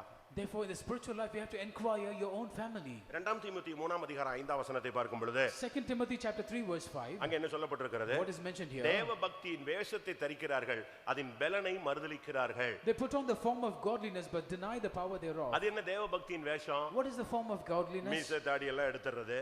Is it shaving of your mustache and beard and wearing white and white? நகையை கலத்திறது. Removing the ornaments? இதெல்லாம் இவங்க நினைக்கிறது இதுதான் தேவ பக்தின்னு. They are thinking that these are godliness. MLA அவ்வளவு பேர், எம்பி அவ்வளவு பேர் எப்படி தான் போடுறான் இப்போ? அதுக்கு பேரே ஒரு தனி பேர் வச்சிருக்காங்க. என்னது? Ministers white. So therefore all the MLAs, all the MPs, they are wearing white garments. It's called as the ministers white. அப்ப எல்லாரும் சியோனுக்கு போய்டுவாங்கன்னு நினைக்கிறீங்களா? இல்ல எருசலேம் போய்டுவாங்க? Does it mean that everyone will go to Zion or Jerusalem? அதனால white and white தான் பரிசுத்தம் இல்ல. White and white பரிசுத்தத்தினுடைய ஒரு base. White and white is not holiness, it is just the base of holiness. அது சரியா சொன்னா ஜெயஜீவிதனுடைய அடையாளம்னு சொல்லலாம். In other words, we can say that that is a sign of victorious life. அதே நேரத்துல white and white போட்டு நீ வந்து அதனுடைய பலனை மறுதலிக்க கூடாது. At the same time, wearing white and white, you should not deny the power thereof. நகையை கலத்திட்டேன்னு சொல்றதுனால நீ பரலோகம் போய்டுவேன்னு நினைச்சிர கூடாது. Do not think that because you remove the jewels, you will go to heaven. நகையை கலத்துற, ஆனா வீட்ல பயங்கரமா சண்டை போடுறியே. But you are removing the jewels, but you are fighting at home. மீசை எடுத்துட்ட, மனைவியை பயங்கரமா அடிக்கிறியே. You remove the mustache, but you are beating up your wife. நான் சொல்ற பாயிண்ட் உங்களுக்கு எல்லாருக்கும் புரியும் நான் விசுவாசிக்கிறேன். I believe that you will understand the point that I am making. அதாவது நீங்கள் தேவ பக்தியின் வேஷத்தை போட்டுருக்கீங்க, அதனுடைய பலனை நீங்க விட்டுட்டீங்க. Therefore you put on the form of godliness, but you have denied the power thereof. நீ ஓடி ஓடி உழைக்கணும். You have to run around and labor. தேவ பக்தியினுடைய வேஷத்தை போட கூடாது, தேவ பக்தியினுடைய பலனை தெரிவிக்கணும். You should not put on the form of godliness, rather put on the power of the godliness. நீ தெய்வீக சுகத்துல நிக்கணும். You have to stand for divine healing. சத்தியத்துல உபதேசத்துல நிக்கணும். You got to stand in the truth and doctrine. அந்த பலனை நீ மறுதலிக்க கூடாது. You should not deny the power thereof. நான் அதனால தான் கொஞ்ச நாளைக்கு முன்னால ஒரு பிரசங்கம் பண்ணேன். That is why a few days back I யோபு 29ல Job 29 அவர் என்ன சொல்றாரு? what he says, தேவன் என்னை காப்பாற்றி வந்த அந்த நாட்களின் சீர் இருந்தால் நலமாயிருக்கும், அதே போல தேவன் என்னை ஆசீர்வதித்த அந்த செல்வ நாட்களின் சீர் இருந்தாலும் நலமாயிருக்கும். so he says that the days wherein the Lord blessed me or preserved me, and the days of prosperity which the Lord has blessed me with, if it is there, that is fine. ஒருத்தன் தீர்க்கதரிசனம் சொல்றான், A man prophesied, நல்ல அபிஷேகத்துல நிரம்புறான், he was filled with mighty anointing, but ஒரு 3 லட்சம் ரூபாய் கடன் வச்சிருக்கான்னு சொன்னா அந்த தேவ பக்தி என்ன இல்ல, வேஸ்டா போயிடுது. so but he says that he has 3 lakhs debt, then the godliness is in vain. அதே நேரத்துல நல்ல வசதி வாய்ப்பு காரு நல்ல பணம் பொருள் இருக்கு, அபிஷேகமே இல்ல, அதுவும் failure model. At the same time he is having all kind of riches, all kind of property, and but still he does not have anointing, then there is no use of that. அபிஷேகம் இருக்கணும், ஆசீர்வாதமும் இருக்கணும். You should both have anointing as well as blessing. ஏசாயா தீர்க்கதரிசனத்தில் சொல்லி இருக்கிறது, உன் பிள்ளைகளின் மேல் இல்லாவிட்டால் உன் சந்தானத்தின் மேல் என் ஆவியையும் ஊற்றுவேன், ஆசீர்வாதத்தையும் ஊற்றுவேன். That is why the prophetic book of Isaiah it is mentioned that upon your children, upon your descent, I will pour out my spirit as well as my blessing. 2 தீமோத்தேயு 3 அதிகாரத்துல நீங்க பாக்கும்போது 2 Timothy chapter 3 1 அதிகாரத்துல 1 வசனத்துல இருந்து 5 வசனம் வரைக்கும் 19 20 பாவங்கள் சுட்டிக்காட்டப்பட்டிருக்கிறது. verses from 1 to 5 it is mentioned about 13 faults. நீ தேவபக்தியின் வேஷத்தை போட்டுட்டு இந்த பாவங்கள் எல்லாம் உள்ள வச்சுக்கிட்டேனா அதனுடைய பலனை நீ மறுதலிக்கிறாய். So if you put on the form of godliness and having these faults within you, then you are denying the power thereof. தீத்து 1 அதிகாரம் 6 வசனத்தை பார்க்கும் பொழுது Titus chapter 1 verse 6 அங்கே அறிக்கை உண்டு, கிரியை இல்லை. and there is confession but no works. ஒரு தேவனுடைய பிள்ளை அறிக்கை செய்யறது மாத்திரமல்ல, a child of God not only should make confession, அது செயல்ல வரணும், but it should come in their action. இன்னைக்கு अनेகருக்கு அப்படிப்பட்ட வாழ்க்கை இல்ல. Today many do not have such a life. 1:16 சொல்லி இருக்கிறது, and 1:16 says தேவனை அறிந்தோம் என்று அவர்கள் அறிக்கை பண்ணுகிறார்கள், they profess that they know God, ஆனால் கிரியைகளினாலேயோ அவரை மறுதலிக்கிறார்கள். but in their works they deny him. இவர்கள் எப்படிப்பட்டவர்கள்? what kind of people they are? அருவருக்கப்படத்தக்கவர்கள், they are abominable, கீழ்ப்படியாதவர்கள், disobedient, எந்த நற்கிரியையும் செய்ய ஆகாதவர்கள், and unto every good work reprobate. எவ்வளவு தெளிவா வசனம் சொல்லுதுன்னு பாருங்க. see how clearly the word of God தேவன் professes. எங்களுக்கு ஆண்டவர் தெரியும், வசனம் தெரியும், சபை தெரியும், பாஸ்டர் தெரியும், இதெல்லாம் கரெக்ட், ரொம்ப ஈஸியான சொல்லக்கூடிய வார்த்தைகள். so they can very easily say that I know God, I know pastor, I know the church, I know the word of God. These are very easy things that you ஒருவேளை can say. கடந்த காலங்களிலே பயத்தினோ சூழ்நிலைகளிலோ நீங்கள் ஆண்டவரை மறுதலித்திருக்கலாம். perhaps during the past is because of fear or because of situations you might have denied God. இந்த மறுதலிக்க வைக்கிறதுக்கு இன்னொரு சக்தி இருக்கு, and there is another power for this denying, அதுதான் ஆசீர்வாதம். that is blessing. அப்படிதானே? is it not so? நம்ம விசுவாசிகள்ல ஒரு சிலர் வந்து நார்மலா இருக்கிற வரைக்கும் நல்லா இருக்கறா. so our believers, as long as they are normal, they are okay. 10,000 ரூபாய் சம்பளம் வாங்கும்போது அவன் பாத்தீங்கன்னா கரெக்ட்டா கூடத்துக்கு வந்துறாங்க. when they earn about 10,000 rupees salary, they will come to the meeting regularly. அதே சம்பளம் 1 லட்சமா மாறிடுச்சுனா இவனை காணுமே. But when the salary becomes 1 lakh, they are missing. நம்ம ஜெபிக்கிறது எப்படி தெரியுமா? Do you know how we pray? ஆண்டவரே வறுமை கஷ்டம் கடன் தரித்திரம் சாபம் எல்லாத்தையும் எடுத்துருங்க ஆண்டவரே, எங்க ஜனங்க செழிப்பா மாறணும் ஆண்டவரே, கர்த்தரை நம்புகிறவனோ செழிப்பான். இப்படிலாம் நம்ம ஜெபிச்சா இவன் சர்றன்னு போறாங்க, அதுக்கு பிறகு அப்படியே போயிடுறாங்க. So we are praying that all the penury, all the poverty, all difficulties, all the problems and debts of the people, it should be removed. Our people should be blessed and prosperous according to your word. But once they are blessed, they are disappearing. இதுக்கு தான் நீதிமொழிகள்ல Solomon சொல்றாரு. That is why in Proverbs Solomon says, 30ஆம் அதிகாரம் 9ஆம் வசனத்துல, chapter 30 verse 9, நான் பரிபூரணம் அடைகிறதினால் தேவன் யார் என்று உம்மை மறுதலித்து விடக்கூடாது. So lest I be full and deny saying, who is Lord? எப்படி? பணம் ஜாஸ்தி ஆயிட்டாலும் நம்ம ஆளுங்களுக்கு பிரச்சனை தாங்க. So if money abounds, that is a problem for our people. நான் ஒரு விசுவாசியை பார்த்து I கேட்டேன். met a believer. ரொம்ப பெரிய பணக்காரனா மாறிட்டான். So ரொம்ப வசதியானவனா. he was a very rich person. அது எப்படி சொல்றது? How can I say that? அவனுடைய சொத்தை government முடக்கிடுச்சுங்க. The government has taken away his property. யாருடைய சொத்தை? Whose property? நான் அடிக்கடி சொல்லுவேன் ஒரு ஆளை. I will talk about this person. நான் உங்களுக்கு சொல்லி இருக்கிறேன். I've told about this person. அதாவது நான் ஒரு வீட்டுக்கு போனேன், ஹாஸ்பிட்டல் சீட்ல இருந்தேன், அவன் ஒண்ணுமே இல்லாம இருந்தான், திருப்பி நான் போகும்போது அந்த கன்வென்ஷனையும் அவன் தான் நடத்தினான் அப்படின்னு சொன்னா. Have I told you about this person? When I went to his house, it was a hospital sheet and there was not even a mat to sit down, but later on he conducted a convention itself. ஆனா ஒரு time வந்தபோது ride வச்சு, CBI ride வச்சு மொத்த சொத்தையும், அவருக்கு இருந்த 700 ஏக்கரோ 800 ஏக்கரோ அவ்வளவும் பிளாக் ஆயிடுச்சு, செத்தும் போயிட்டான். But later on when the time came in, about 800 acres of land that he possessed, it அவ்வளவு was வசதி taken by தேவன் raid. கொடுத்தாருங்க. The Lord gave him so much of wealth. பயங்கரமான அளவுக்கு அதிகமான வசதி. So exorbitantly he was blessed. ஆனா அத கரெக்ட்டா இருந்தாலும் என்ன செய்யல, பிள்ளைகளுக்கு மனைவிக்குன்னு செட் பண்ணாம வச்சு கடைசில எல்லாம் பினாமிலேயே பாதி போய் ஒண்ணும் இல்லாம போயிட்டான். He did not இன்னைக்கு அவங்க பிள்ளைகளுக்கு ஒண்ணுமில்லாத ஒரு கண்டிஷன் எப்படி இருக்கும்னு யோசிச்சு பாருங்க. So he did கர்த்தர் கொடுத்தாரு. He did not allocate it properly to his wife and children, but he has kept everything in Benami name, and therefore he had to lose everything. Now his children have absolutely nothing. ஆனா நான் ஒரு நாள் அவன்கிட்ட பேசும்போது, One day when I spoke to him, இப்படி செஞ்சிருக்கலாமே அப்படி செஞ்சிருக்கலாமேன்னு சொன்னேன். I was giving ideas saying you could have done like this and that. நான் அப்படி செய்யறது இல்லையா, என் மைண்ட பணத்துக்கு பின்னால போக விடக்கூடாதுன்னு நான் ரொம்ப கண்ட்ரோல் பண்ணி வச்சிருக்கேன். So he said I was just keeping my mind under control, that he should not go behind money. நான் கொஞ்சம் ஸ்லிப் ஆயிட்டேன்னா, பணம் இருக்கு, சொத்து இருக்கு, ஆனா என் மைண்ட் எதுல போயிடும்? எனக்கு கோயிலுக்கு போகணும், தேவ சமூகத்துக்கு போகணும், அது மட்டும் தான் முக்கியம். So he said I have to go to the presence of God, that is more important for me. வசதி கூட ஒரு சிலரை மறுதலிக்க வைக்குது. So even riches and wealth makes a person deny. அப்படி எத்தனை பேர் வேலை கிடைச்ச உடனே கல்யாணம் கட்டின உடனே இப்படி எல்லாம் போனவங்க எல்லாம் நீங்க பைபிள்ல சபைக்குள்ள எத்தனை பேர் பார்க்கலாங்க, நானே சொல்லுவேன். So you can find so many examples, even I can talk about those people who have gotten employment as well as marriage and they departed from the church. பைபிள்ல சொல்லி இருக்கு. What does the Bible say? ஒருத்தனுக்கு கல்யாணம் ஆயிடுச்சு, A person got married, ஒருத்தனுக்கு நிலம் வாங்கிட்டான், a person purchased land, ஒருத்தனுக்கு மாடு வாங்கிட்டான், a person purchased an ox. இப்ப அவனை கூப்பிட்டா என்ன சொன்னா? Now when they called, what they said? சொல்லுங்க நம்ம ஆளுங்களே. What did they say? கல்யாணம் கட்டினவனை கூப்பிட்டாங்க, விருந்துக்கு வாப்பா. நான் என்ன சொன்னா, நான் இப்பதான் கல்யாணம் கட்டியிருக்கேன், நான் வரவே மாட்டேன். இப்படியே பின்னால போனவன்லாம் நம்ம சபையில பாதி பேர் இருக்கான். A person is கல்யாணத்தோடு சபை விட்டு போனவன் தான். with wedding they disappear from the church. When you call them they said I just got married, I am just busy. இன்னொருத்தன் சொன்னா நான் மாடு வாங்கிட்டேன். The other person said I purchased an ox. மாடு வாங்கினா கோயிலுக்கு வரக்கூடாதா? பால் கறந்துட்டு 24 hours பால் கறந்துட்டு இருக்கற. Does it mean that when you purchase an ox you should not come to the church? Are you milking 24 hours? அதுக்கு தண்ணி காட்டணும், அது பார்க்கணும், எங்க அம்மா பார்க்கல, என் மனைவி பார்க்கல, நான் தான் பார்க்கணும். நீ மாடோடே போய் மாடவே அவர்ட்ட என்ன பிரயோஜனம்? பரலோகம் வரணும்ல. அதுக்கு தான் உனக்கு எதை கொடுத்தாரு? உனக்கு ஜீவனுக்கு எதுவாக ஜீவாதாரமாக எதை கொடுத்தாரு? இதை கொடுத்தாரு. 5 ஏறு மாடு வாங்கிட்டு இவன் எங்க வர மாட்டேன்ட்டான். இன்னும் 100 மாடு வந்தா? He has purchased about 5 buffaloes and he's not able to come to church, giving so many excuses and reasons. The Lord has given it as a sustenance for his family to run. But when the Lord blesses him with 100 oxen or buffaloes, what will happen? இன்னொருத்தனுக்கு ஒரு நிலம் வாங்கியிருந்தான். Other person purchased a piece of land. நான் அகத்தியமாக அதை போய் பார்க்க, அது எங்க ஓடியா போயிடுது, அங்க தானே இருக்கு.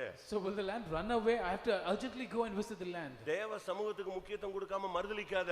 Do not deny the presence of God, not giving importance to the presence of God. நான் சொல்றேன், வீக்லி ஒரு 7 hours யாருக்கு ஒதுக்கு? தெய்வத்துக்கு ஒதுக்கு. Weekly 7 hours you have to set aside for the Lord. Morning 3 hours. Morning 3 hours for service. ஒரு 2 hours காத்திருப்பு.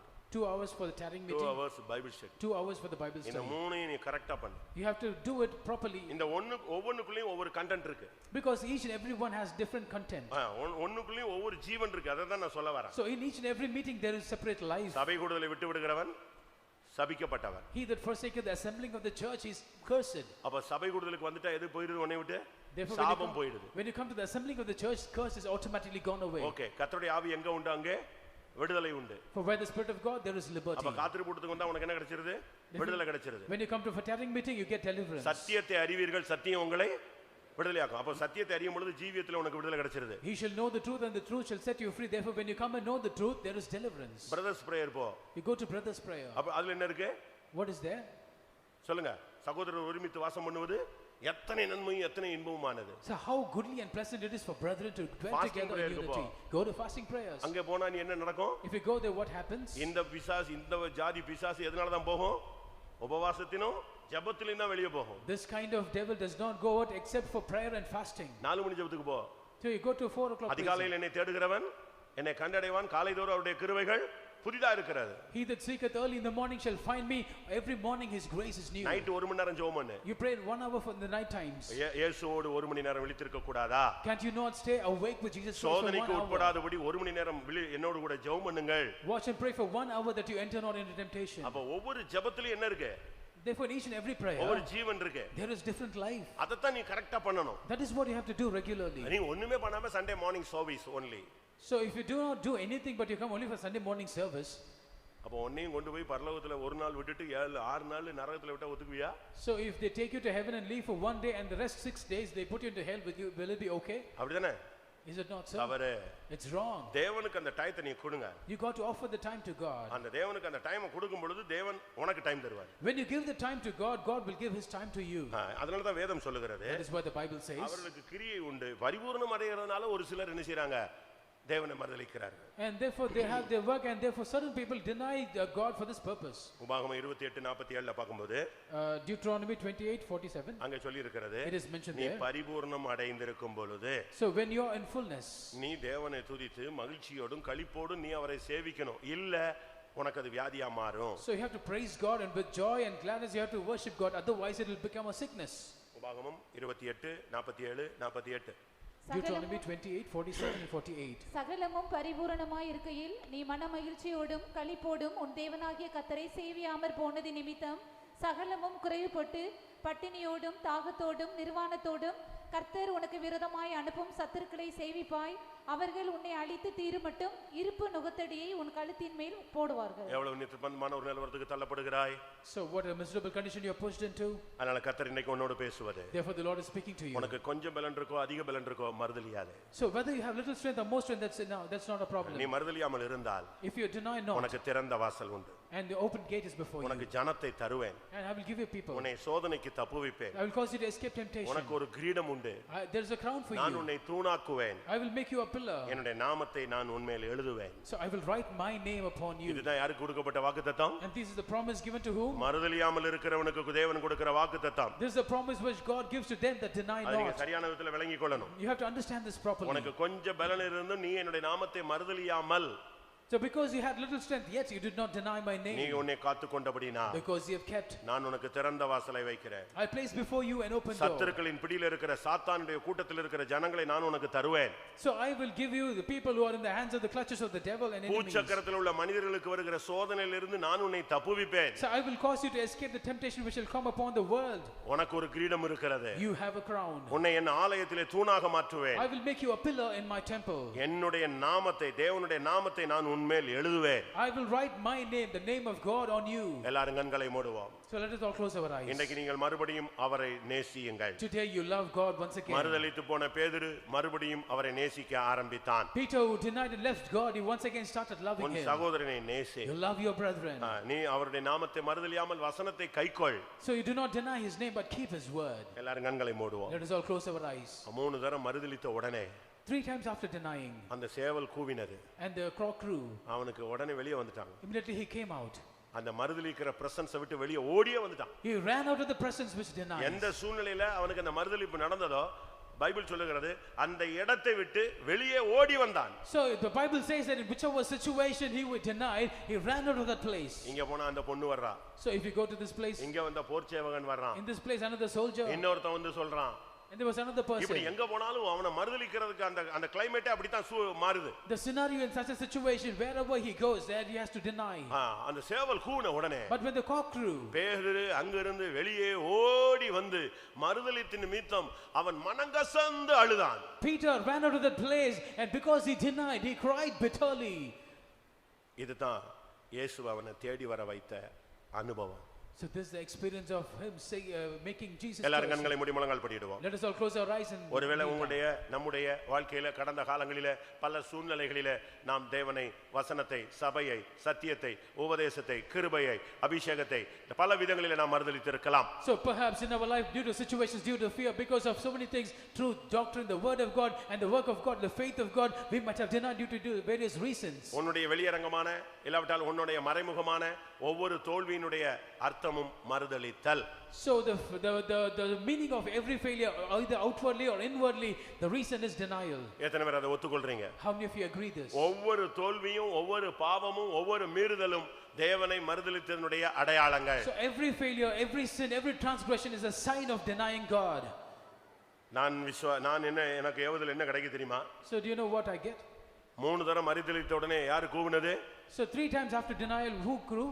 நான் சொல்றேன், இப்ப சேவல் கூவிக்கிட்டு இருக்குன்னு சொல்றேன். நான் Now 1 மணி நேரமா இந்த சேவல் கூவிக்கிட்டே இருக்கு. So for about 1.5 hours the cock was crowing now. மணிக்கணக்கா கூவிக்கிட்டு இருக்கு. For hours together. நீ மறுதலித்த சூழ்நிலையை விட்டு வெளியே வா. You come out of the situation where you denied. ஒரு வசனம். One word. அப்படி முழங்கால்ல இருங்க. Just kneel down. மத்தேயு 26:75. Matthew 26:25. அங்க என்ன சொல்லப்பட்டிருக்கிறது? What is mentioned there? அவன் வெளியே வந்தான். He came out. அப்படினா என்ன அர்த்தம்? What does it mean? அந்த சூழ்நிலைக்குள்ளே கடந்தேனா நீ அங்க இருந்து மறுதலிச்சிட்டே தான் இருப்ப. So if you stay in the same situation, you will stay in the same condition. அதே பெண் வருவா.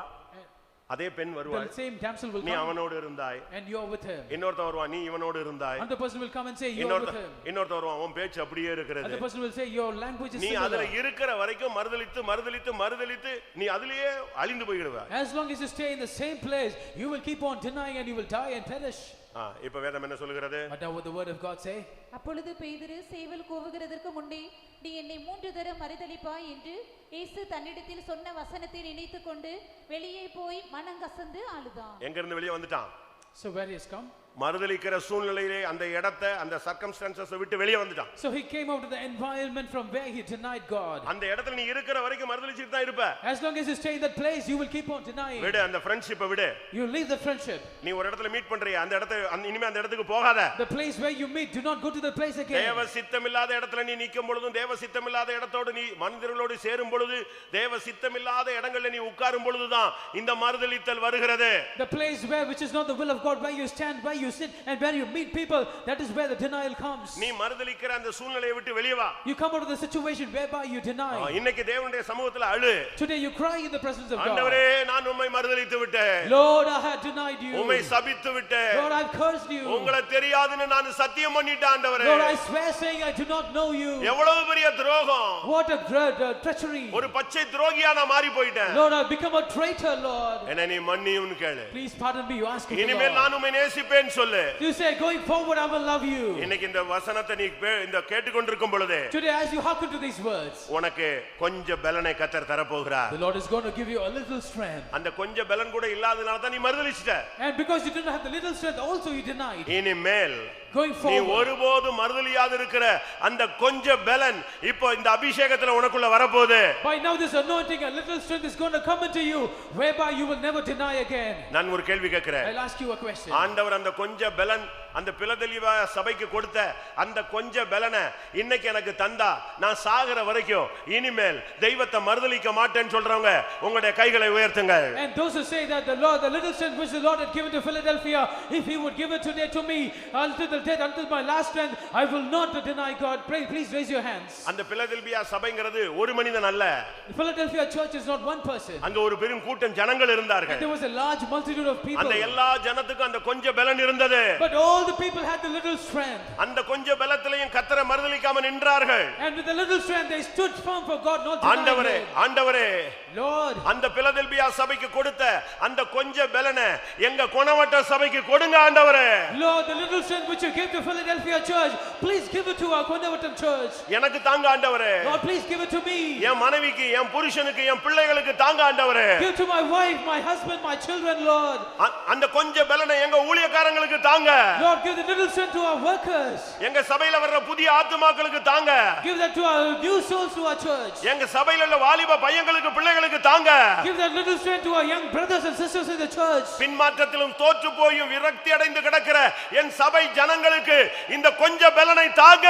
People who are in backsliding or in wretched condition and in weariness, give them the little strength, Lord. இப்பொழுது கொஞ்ச பலன் கிடைக்கிற ஒரு நேரம். Now it's the time we have to receive the little strength. ஆனா நீ எடுத்த முடிவுல நிக்கணும். And you have to stand at the end. அந்த கொஞ்ச பலன் தாங்க ஆண்டவரே. Lord, give me that strength. நான் ஒருபோதும் உம்மை மறுதலிக்க மாட்டேன். Lord, never will I deny you. இன்னைக்கு கர்த்தர் ஒரு அபிஷேகம் தர போகிறார். The Lord is going to grant you an anointing today. அந்த அபிஷேகத்துல அந்த கொஞ்ச பலன் உனக்கு இப்ப உள்ள வர போகுது. In that anointing, the little strength is going to come into you. ஏபாலா Baqarah பக்கதிடா பக்கதிடா திடா Bakri விக்கடா பலகதிடா Bania. Hallelujah, hallelujah, hallelujah, hallelujah, hallelujah, hallelujah. Imaniya rabala bakara bakatira bakaraban. Amen. நீங்க மறுதலித்ததை உணர்ந்தீர்கள். You realize that you are denied. அதோட நீங்க போயிர கூடாது. You should not go. இன்னும் மறுதலிக்காம இருக்கிறதுக்குரிய அந்த கிஃப்ட்டை நீங்க பெற்றுக்கணும். You should receive the gift that you will not deny going forward. அதுதான் இந்த பிரசங்கத்தினுடைய நோக்கமே. That is the purpose, intention of this message. நீங்க தோற்று போய்ட்டீங்க அப்படினு உங்களுடைய நிலவரத்தை உணர்த்துகிறது முக்கியமல்ல. It is not important that you should be convicted and condemned of your state that you have denied. இனிமேல் இந்த சூழ்நிலை வந்தா நீ ஜெயிக்கணும். அதுக்குரிய கிருபையோட தான் உன்னை வீட்டுக்கு அனுப்பணும். Once again, if the similar situation comes, you should overcome. You should go back with that grace to overcome. எத்தனை பேருக்கு அந்த கிருபை வேணும்? How many of you want this? ஒருபோதும் மறுதலியாத கிருபை. Lord, give me the grace that I will never deny again. நீயும் மறுதலிக்க மாட்ட. You will not deny. உன் சந்ததியும் தெய்வத்தை மறுதலிக்காத. Your progeny will not deny God again. அப்படிப்பட்ட ஒரு அபிஷேகத்தோடு நீங்கள் திரும்பி போங்க. You have to receive such a kind of anointing and go back. ஒரு 2 நிமிடம். 2 minutes. முழங்கால் போட்டு ஆண்டவரே ஒருபோதும் உம்மை மறுதலியாத அபிஷேகம் தாரும். Kneel down and say, Lord, give me an anointing that I will not deny again. எந்த சூழ்நிலையிலும் நான் மறுதலிக்க கூடாது. In no situation should I deny God. என்ன வந்தாலும் சரி. Whatever happens. காவலிலும் சாவிலும் நான் உம்மை பின்பற்ற வேண்டும். In life and death I should follow you, Lord. Amen. Hallelujah.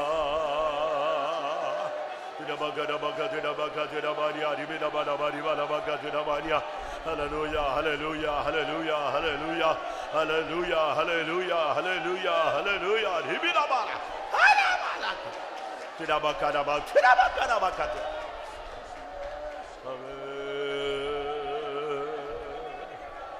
Hallelujah, hallelujah.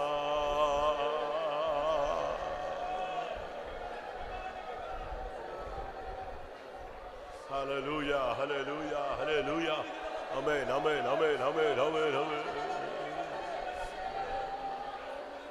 Hallelujah, hallelujah. Amen. இன்றைக்கு நீ நல்ல ஒலிவ மரத்தில் ஒட்ட வைக்கப்படுகிறாய். Today you are grafted in a good olive tree. எத்தனை பேர் விசுவாசிக்கிறீர்கள்? How many of you believe that? நீ இன்னைக்கு ஒட்ட வைக்கப்படுகிறாய். Today you are grafted. ஆவியானவர் உன்னோடு பேசுகிறார். Spirit of God is speaking with you. நீ தனித்திருந்தாய். You are staying alone. அதனால உன்னுடைய ஜீவன் உனக்குள்ள இருந்து வேலை செய்து நீ தோற்று போனாய். That is why the life within you was working, but yet you உன்னை இந்த காலை வேளையில இந்த 12:10க்கு கிறிஸ்துவோடு ஒட்ட வைக்கிறார். This morning around 12:10 p.m. the Lord is grafting you with Christ Jesus. இனி கிறிஸ்துவின் ஜீவனுக்கும் சாரத்துக்கும் நீ பங்காளியாய் மாறுகிறாய். So we are going forward the life of Christ and the power of Christ will work in you.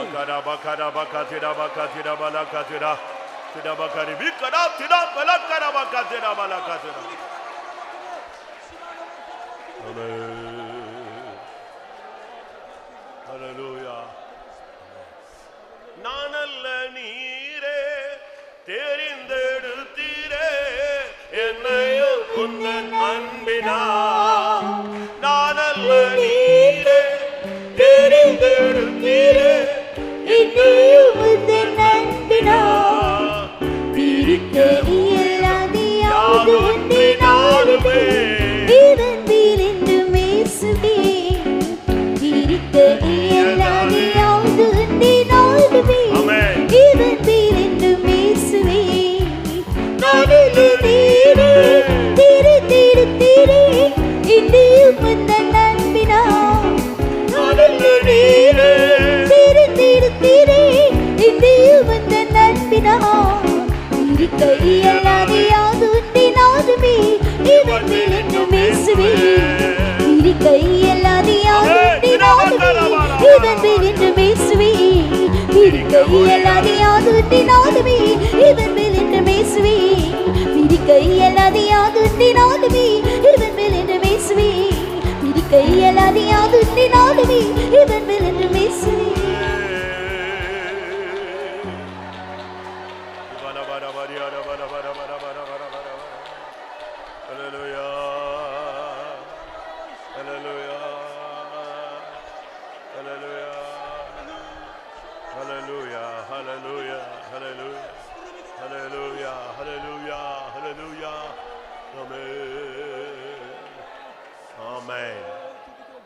கர்த்தருடைய வார்த்தைகளுக்காக ஸ்தோத்திரம் பண்ணுவோம். பிலதெல்பியா சபையோடு அந்த குறித்து நம்மோடு தேவன் இடைப்பட்டார். அதற்காக ஸ்தோத்திரம் பண்ணுவோம். ஒருபோதும் மறுதலியாத ஒரு வாழ்க்கைக்காக கர்த்தர் நம்மை ஆயத்தப்படுத்தி கொண்டிருக்கிறார். அதற்காக ஸ்தோத்திரம் பண்ணுவோம். எந்த சூழ்நிலையிலும் கிறிஸ்துவின் அன்பில் நிறைந்து மறுதலியாமல் நின்றவர்களை சேர்க்க இயேசு சீக்கிரம் வரப்போகிறார். அதற்காக ஸ்தோத்திரம் பண்ணுவோம். அந்த நாளுக்கென்று வசனம் கேட்ட எல்லாரையும் ஆயத்தப்படுத்த முடியாது. ஸ்தோத்திரம் பண்ணுவோம். இந்த உலகத்தில் மாத்திரமல்ல, நாம் போய் பரலோகத்தில் சேரும் பொழுது நமக்காக ஒரு திறந்த வாசலை தேவன் கட்டிடுகிறார். அதற்காக ஸ்தோத்திரம் பண்ணுவோம். பிதா குமாரன் பரிசுத்த ஆவியானவருக்காக ஸ்தோத்திரம் பண்ணுவோம். எல்லா மகிமையும் அவருக்கே செலுத்தி ஸ்தோத்திரம் பண்ணுவோம். அன்னையின் தேவனே நன்றியோடு துதிக்கிறோம். தாசரிக்கப்பட்ட தேசமுத்துக்காய் ஸ்தோத்திர ராஜா. சென்ற நாட்களாக நீர் எங்களை கண்ணின் மணி போல பாதுகாத்தி கிருபையாய் காலங்களையும் சமயங்களையும் நாட்களையும் நிமிஷங்களையும் ஈவாய் குட்டி தருகிற தேவனாக இருக்கிறபடியா ஸ்தோத்திரம். இந்த காலங்களில் நம்முடைய ஆராதனுடைய துவக்க முதலாய் முடி மற்றும் சமூகம் இருந்தபடியா ஸ்தோத்திரம். தடைகளெல்லாம் நீக்கி கொண்டுதான தேவ ஜனத்துக்காய் ஸ்தோத்திரம். ஆத்மாக்களுக்காக தாவே நன்றியோடு துதிக்கிறோம். இந்த ஜனத்தினுடைய உள்ளந்திரியங்களை ஆராய்ந்து அறிகிற கத்தராய் எங்கள் மத்தியில் உலாவி கத்தாவே நீர் ஜனத்தை ஆக்கி தேக்கி அரவணைத்து தயவுக்காய் ஸ்தோத்திரம். பாட்டில் பகுதியெல்லாம் கத்தருடைய ஆவியானவர் ஆவிக்குள்ளாய் மாற்றி தந்த தயவுக்காய் ஸ்தோத்திரம். சாட்சியில் நீரும் இடப்பிற்கு செய்ததான் நல்ல உபகாரங்களுக்காய் ஸ்தோத்திரம். தொடர்ந்து அவங்க ஜெபிக்க கேட்டிருக்காங்க. எல்லா காரியங்களையும் ஜெயத்தோடு நடத்தி தர வல்லமையுள்ள தேவனாக இருக்கக்கூடிய ஸ்தோத்திரம். அந்த வீட்டில் அந்த காலவேளிலும் நீர் எங்களோடு பேசினதான கத்தாவை கிருபையுள்ள வசனங்களுக்கு எங்களை மட்டுமாக ஒப்புக் கொடுக்குறோம். ஆசியாவில் 7 சபை இருந்தாலும் பிலதெல்பியா சபை ஒரு குறவு கூட புத்தகங்கள் காணப்படாதபடி நிறைவாய் காணப்பட்டது என்று அறிகிற ராஜா. ஆண்டவரே கத்தர் இந்த நாட்களில் கத்தாவே சகோதர ஸ்நேகத்தில் நாங்கள் கத்தாவே நிலைத்திருக்க கத்தர்களை செய்யா ஜெபிக்கிறோம்.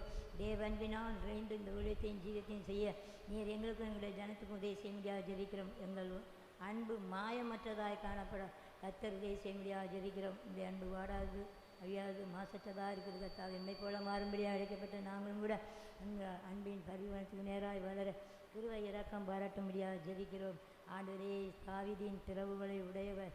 ஆண்டவரே பூட்டக்கூடாதபடி திறக்கக்கூடாதபடி பூட்டுகிறவராக இருக்கிறவர் கத்தாவே சொல்லுகிறான்னு சொன்னப்பட்டு கத்தாவே சத்தியத்தை மறுதலியாமல் இருக்கிறவர்கள் கத்தாவை குறித்து கத்தாவே ஆண்டவரே சத்தியத்தின்படி ஜீவிக்கும் போது கத்தாவே ஆண்டவரே இந்த விசுவாச பாதையில் பரிசுத்தமான ஜீவியத்தில் எவ்வளவோ காரியங்களில் நாங்கள் மறுதல் இருக்கிறோம் கத்தாவே. இதை குறைவிட்டங்களாம் தயவாய் மன்னித்து இந்த நாட்களில் தேவனோடும் அவருடைய அன்போடும் ஆண்டவரை இணைக்கப்பட்டவர்களாய் கத்தாவே ஆண்டவரே மறுதலித்த எல்லா காரியங்களையும் தயவாய் மன்னித்து நீர் எங்களை உயிர்ப்பிக்கிற தேவனா புதுப்பிக்கிற தேவனா எங்கள் மத்தியில் கடந்த தயவுக்காக நன்றியோடு துதிக்கிறோம். கேட்டதான வசனத்தின்படி உடைய அன்பினால் நிறைந்து கத்தாவே ஆண்டவரே சத்தியத்துக்கு சாட்சியாய் நிலைநிற்க கத்தர் கிருபை இரக்கம் பாராட்ட முடியாது ஜெபிக்கிறோம்.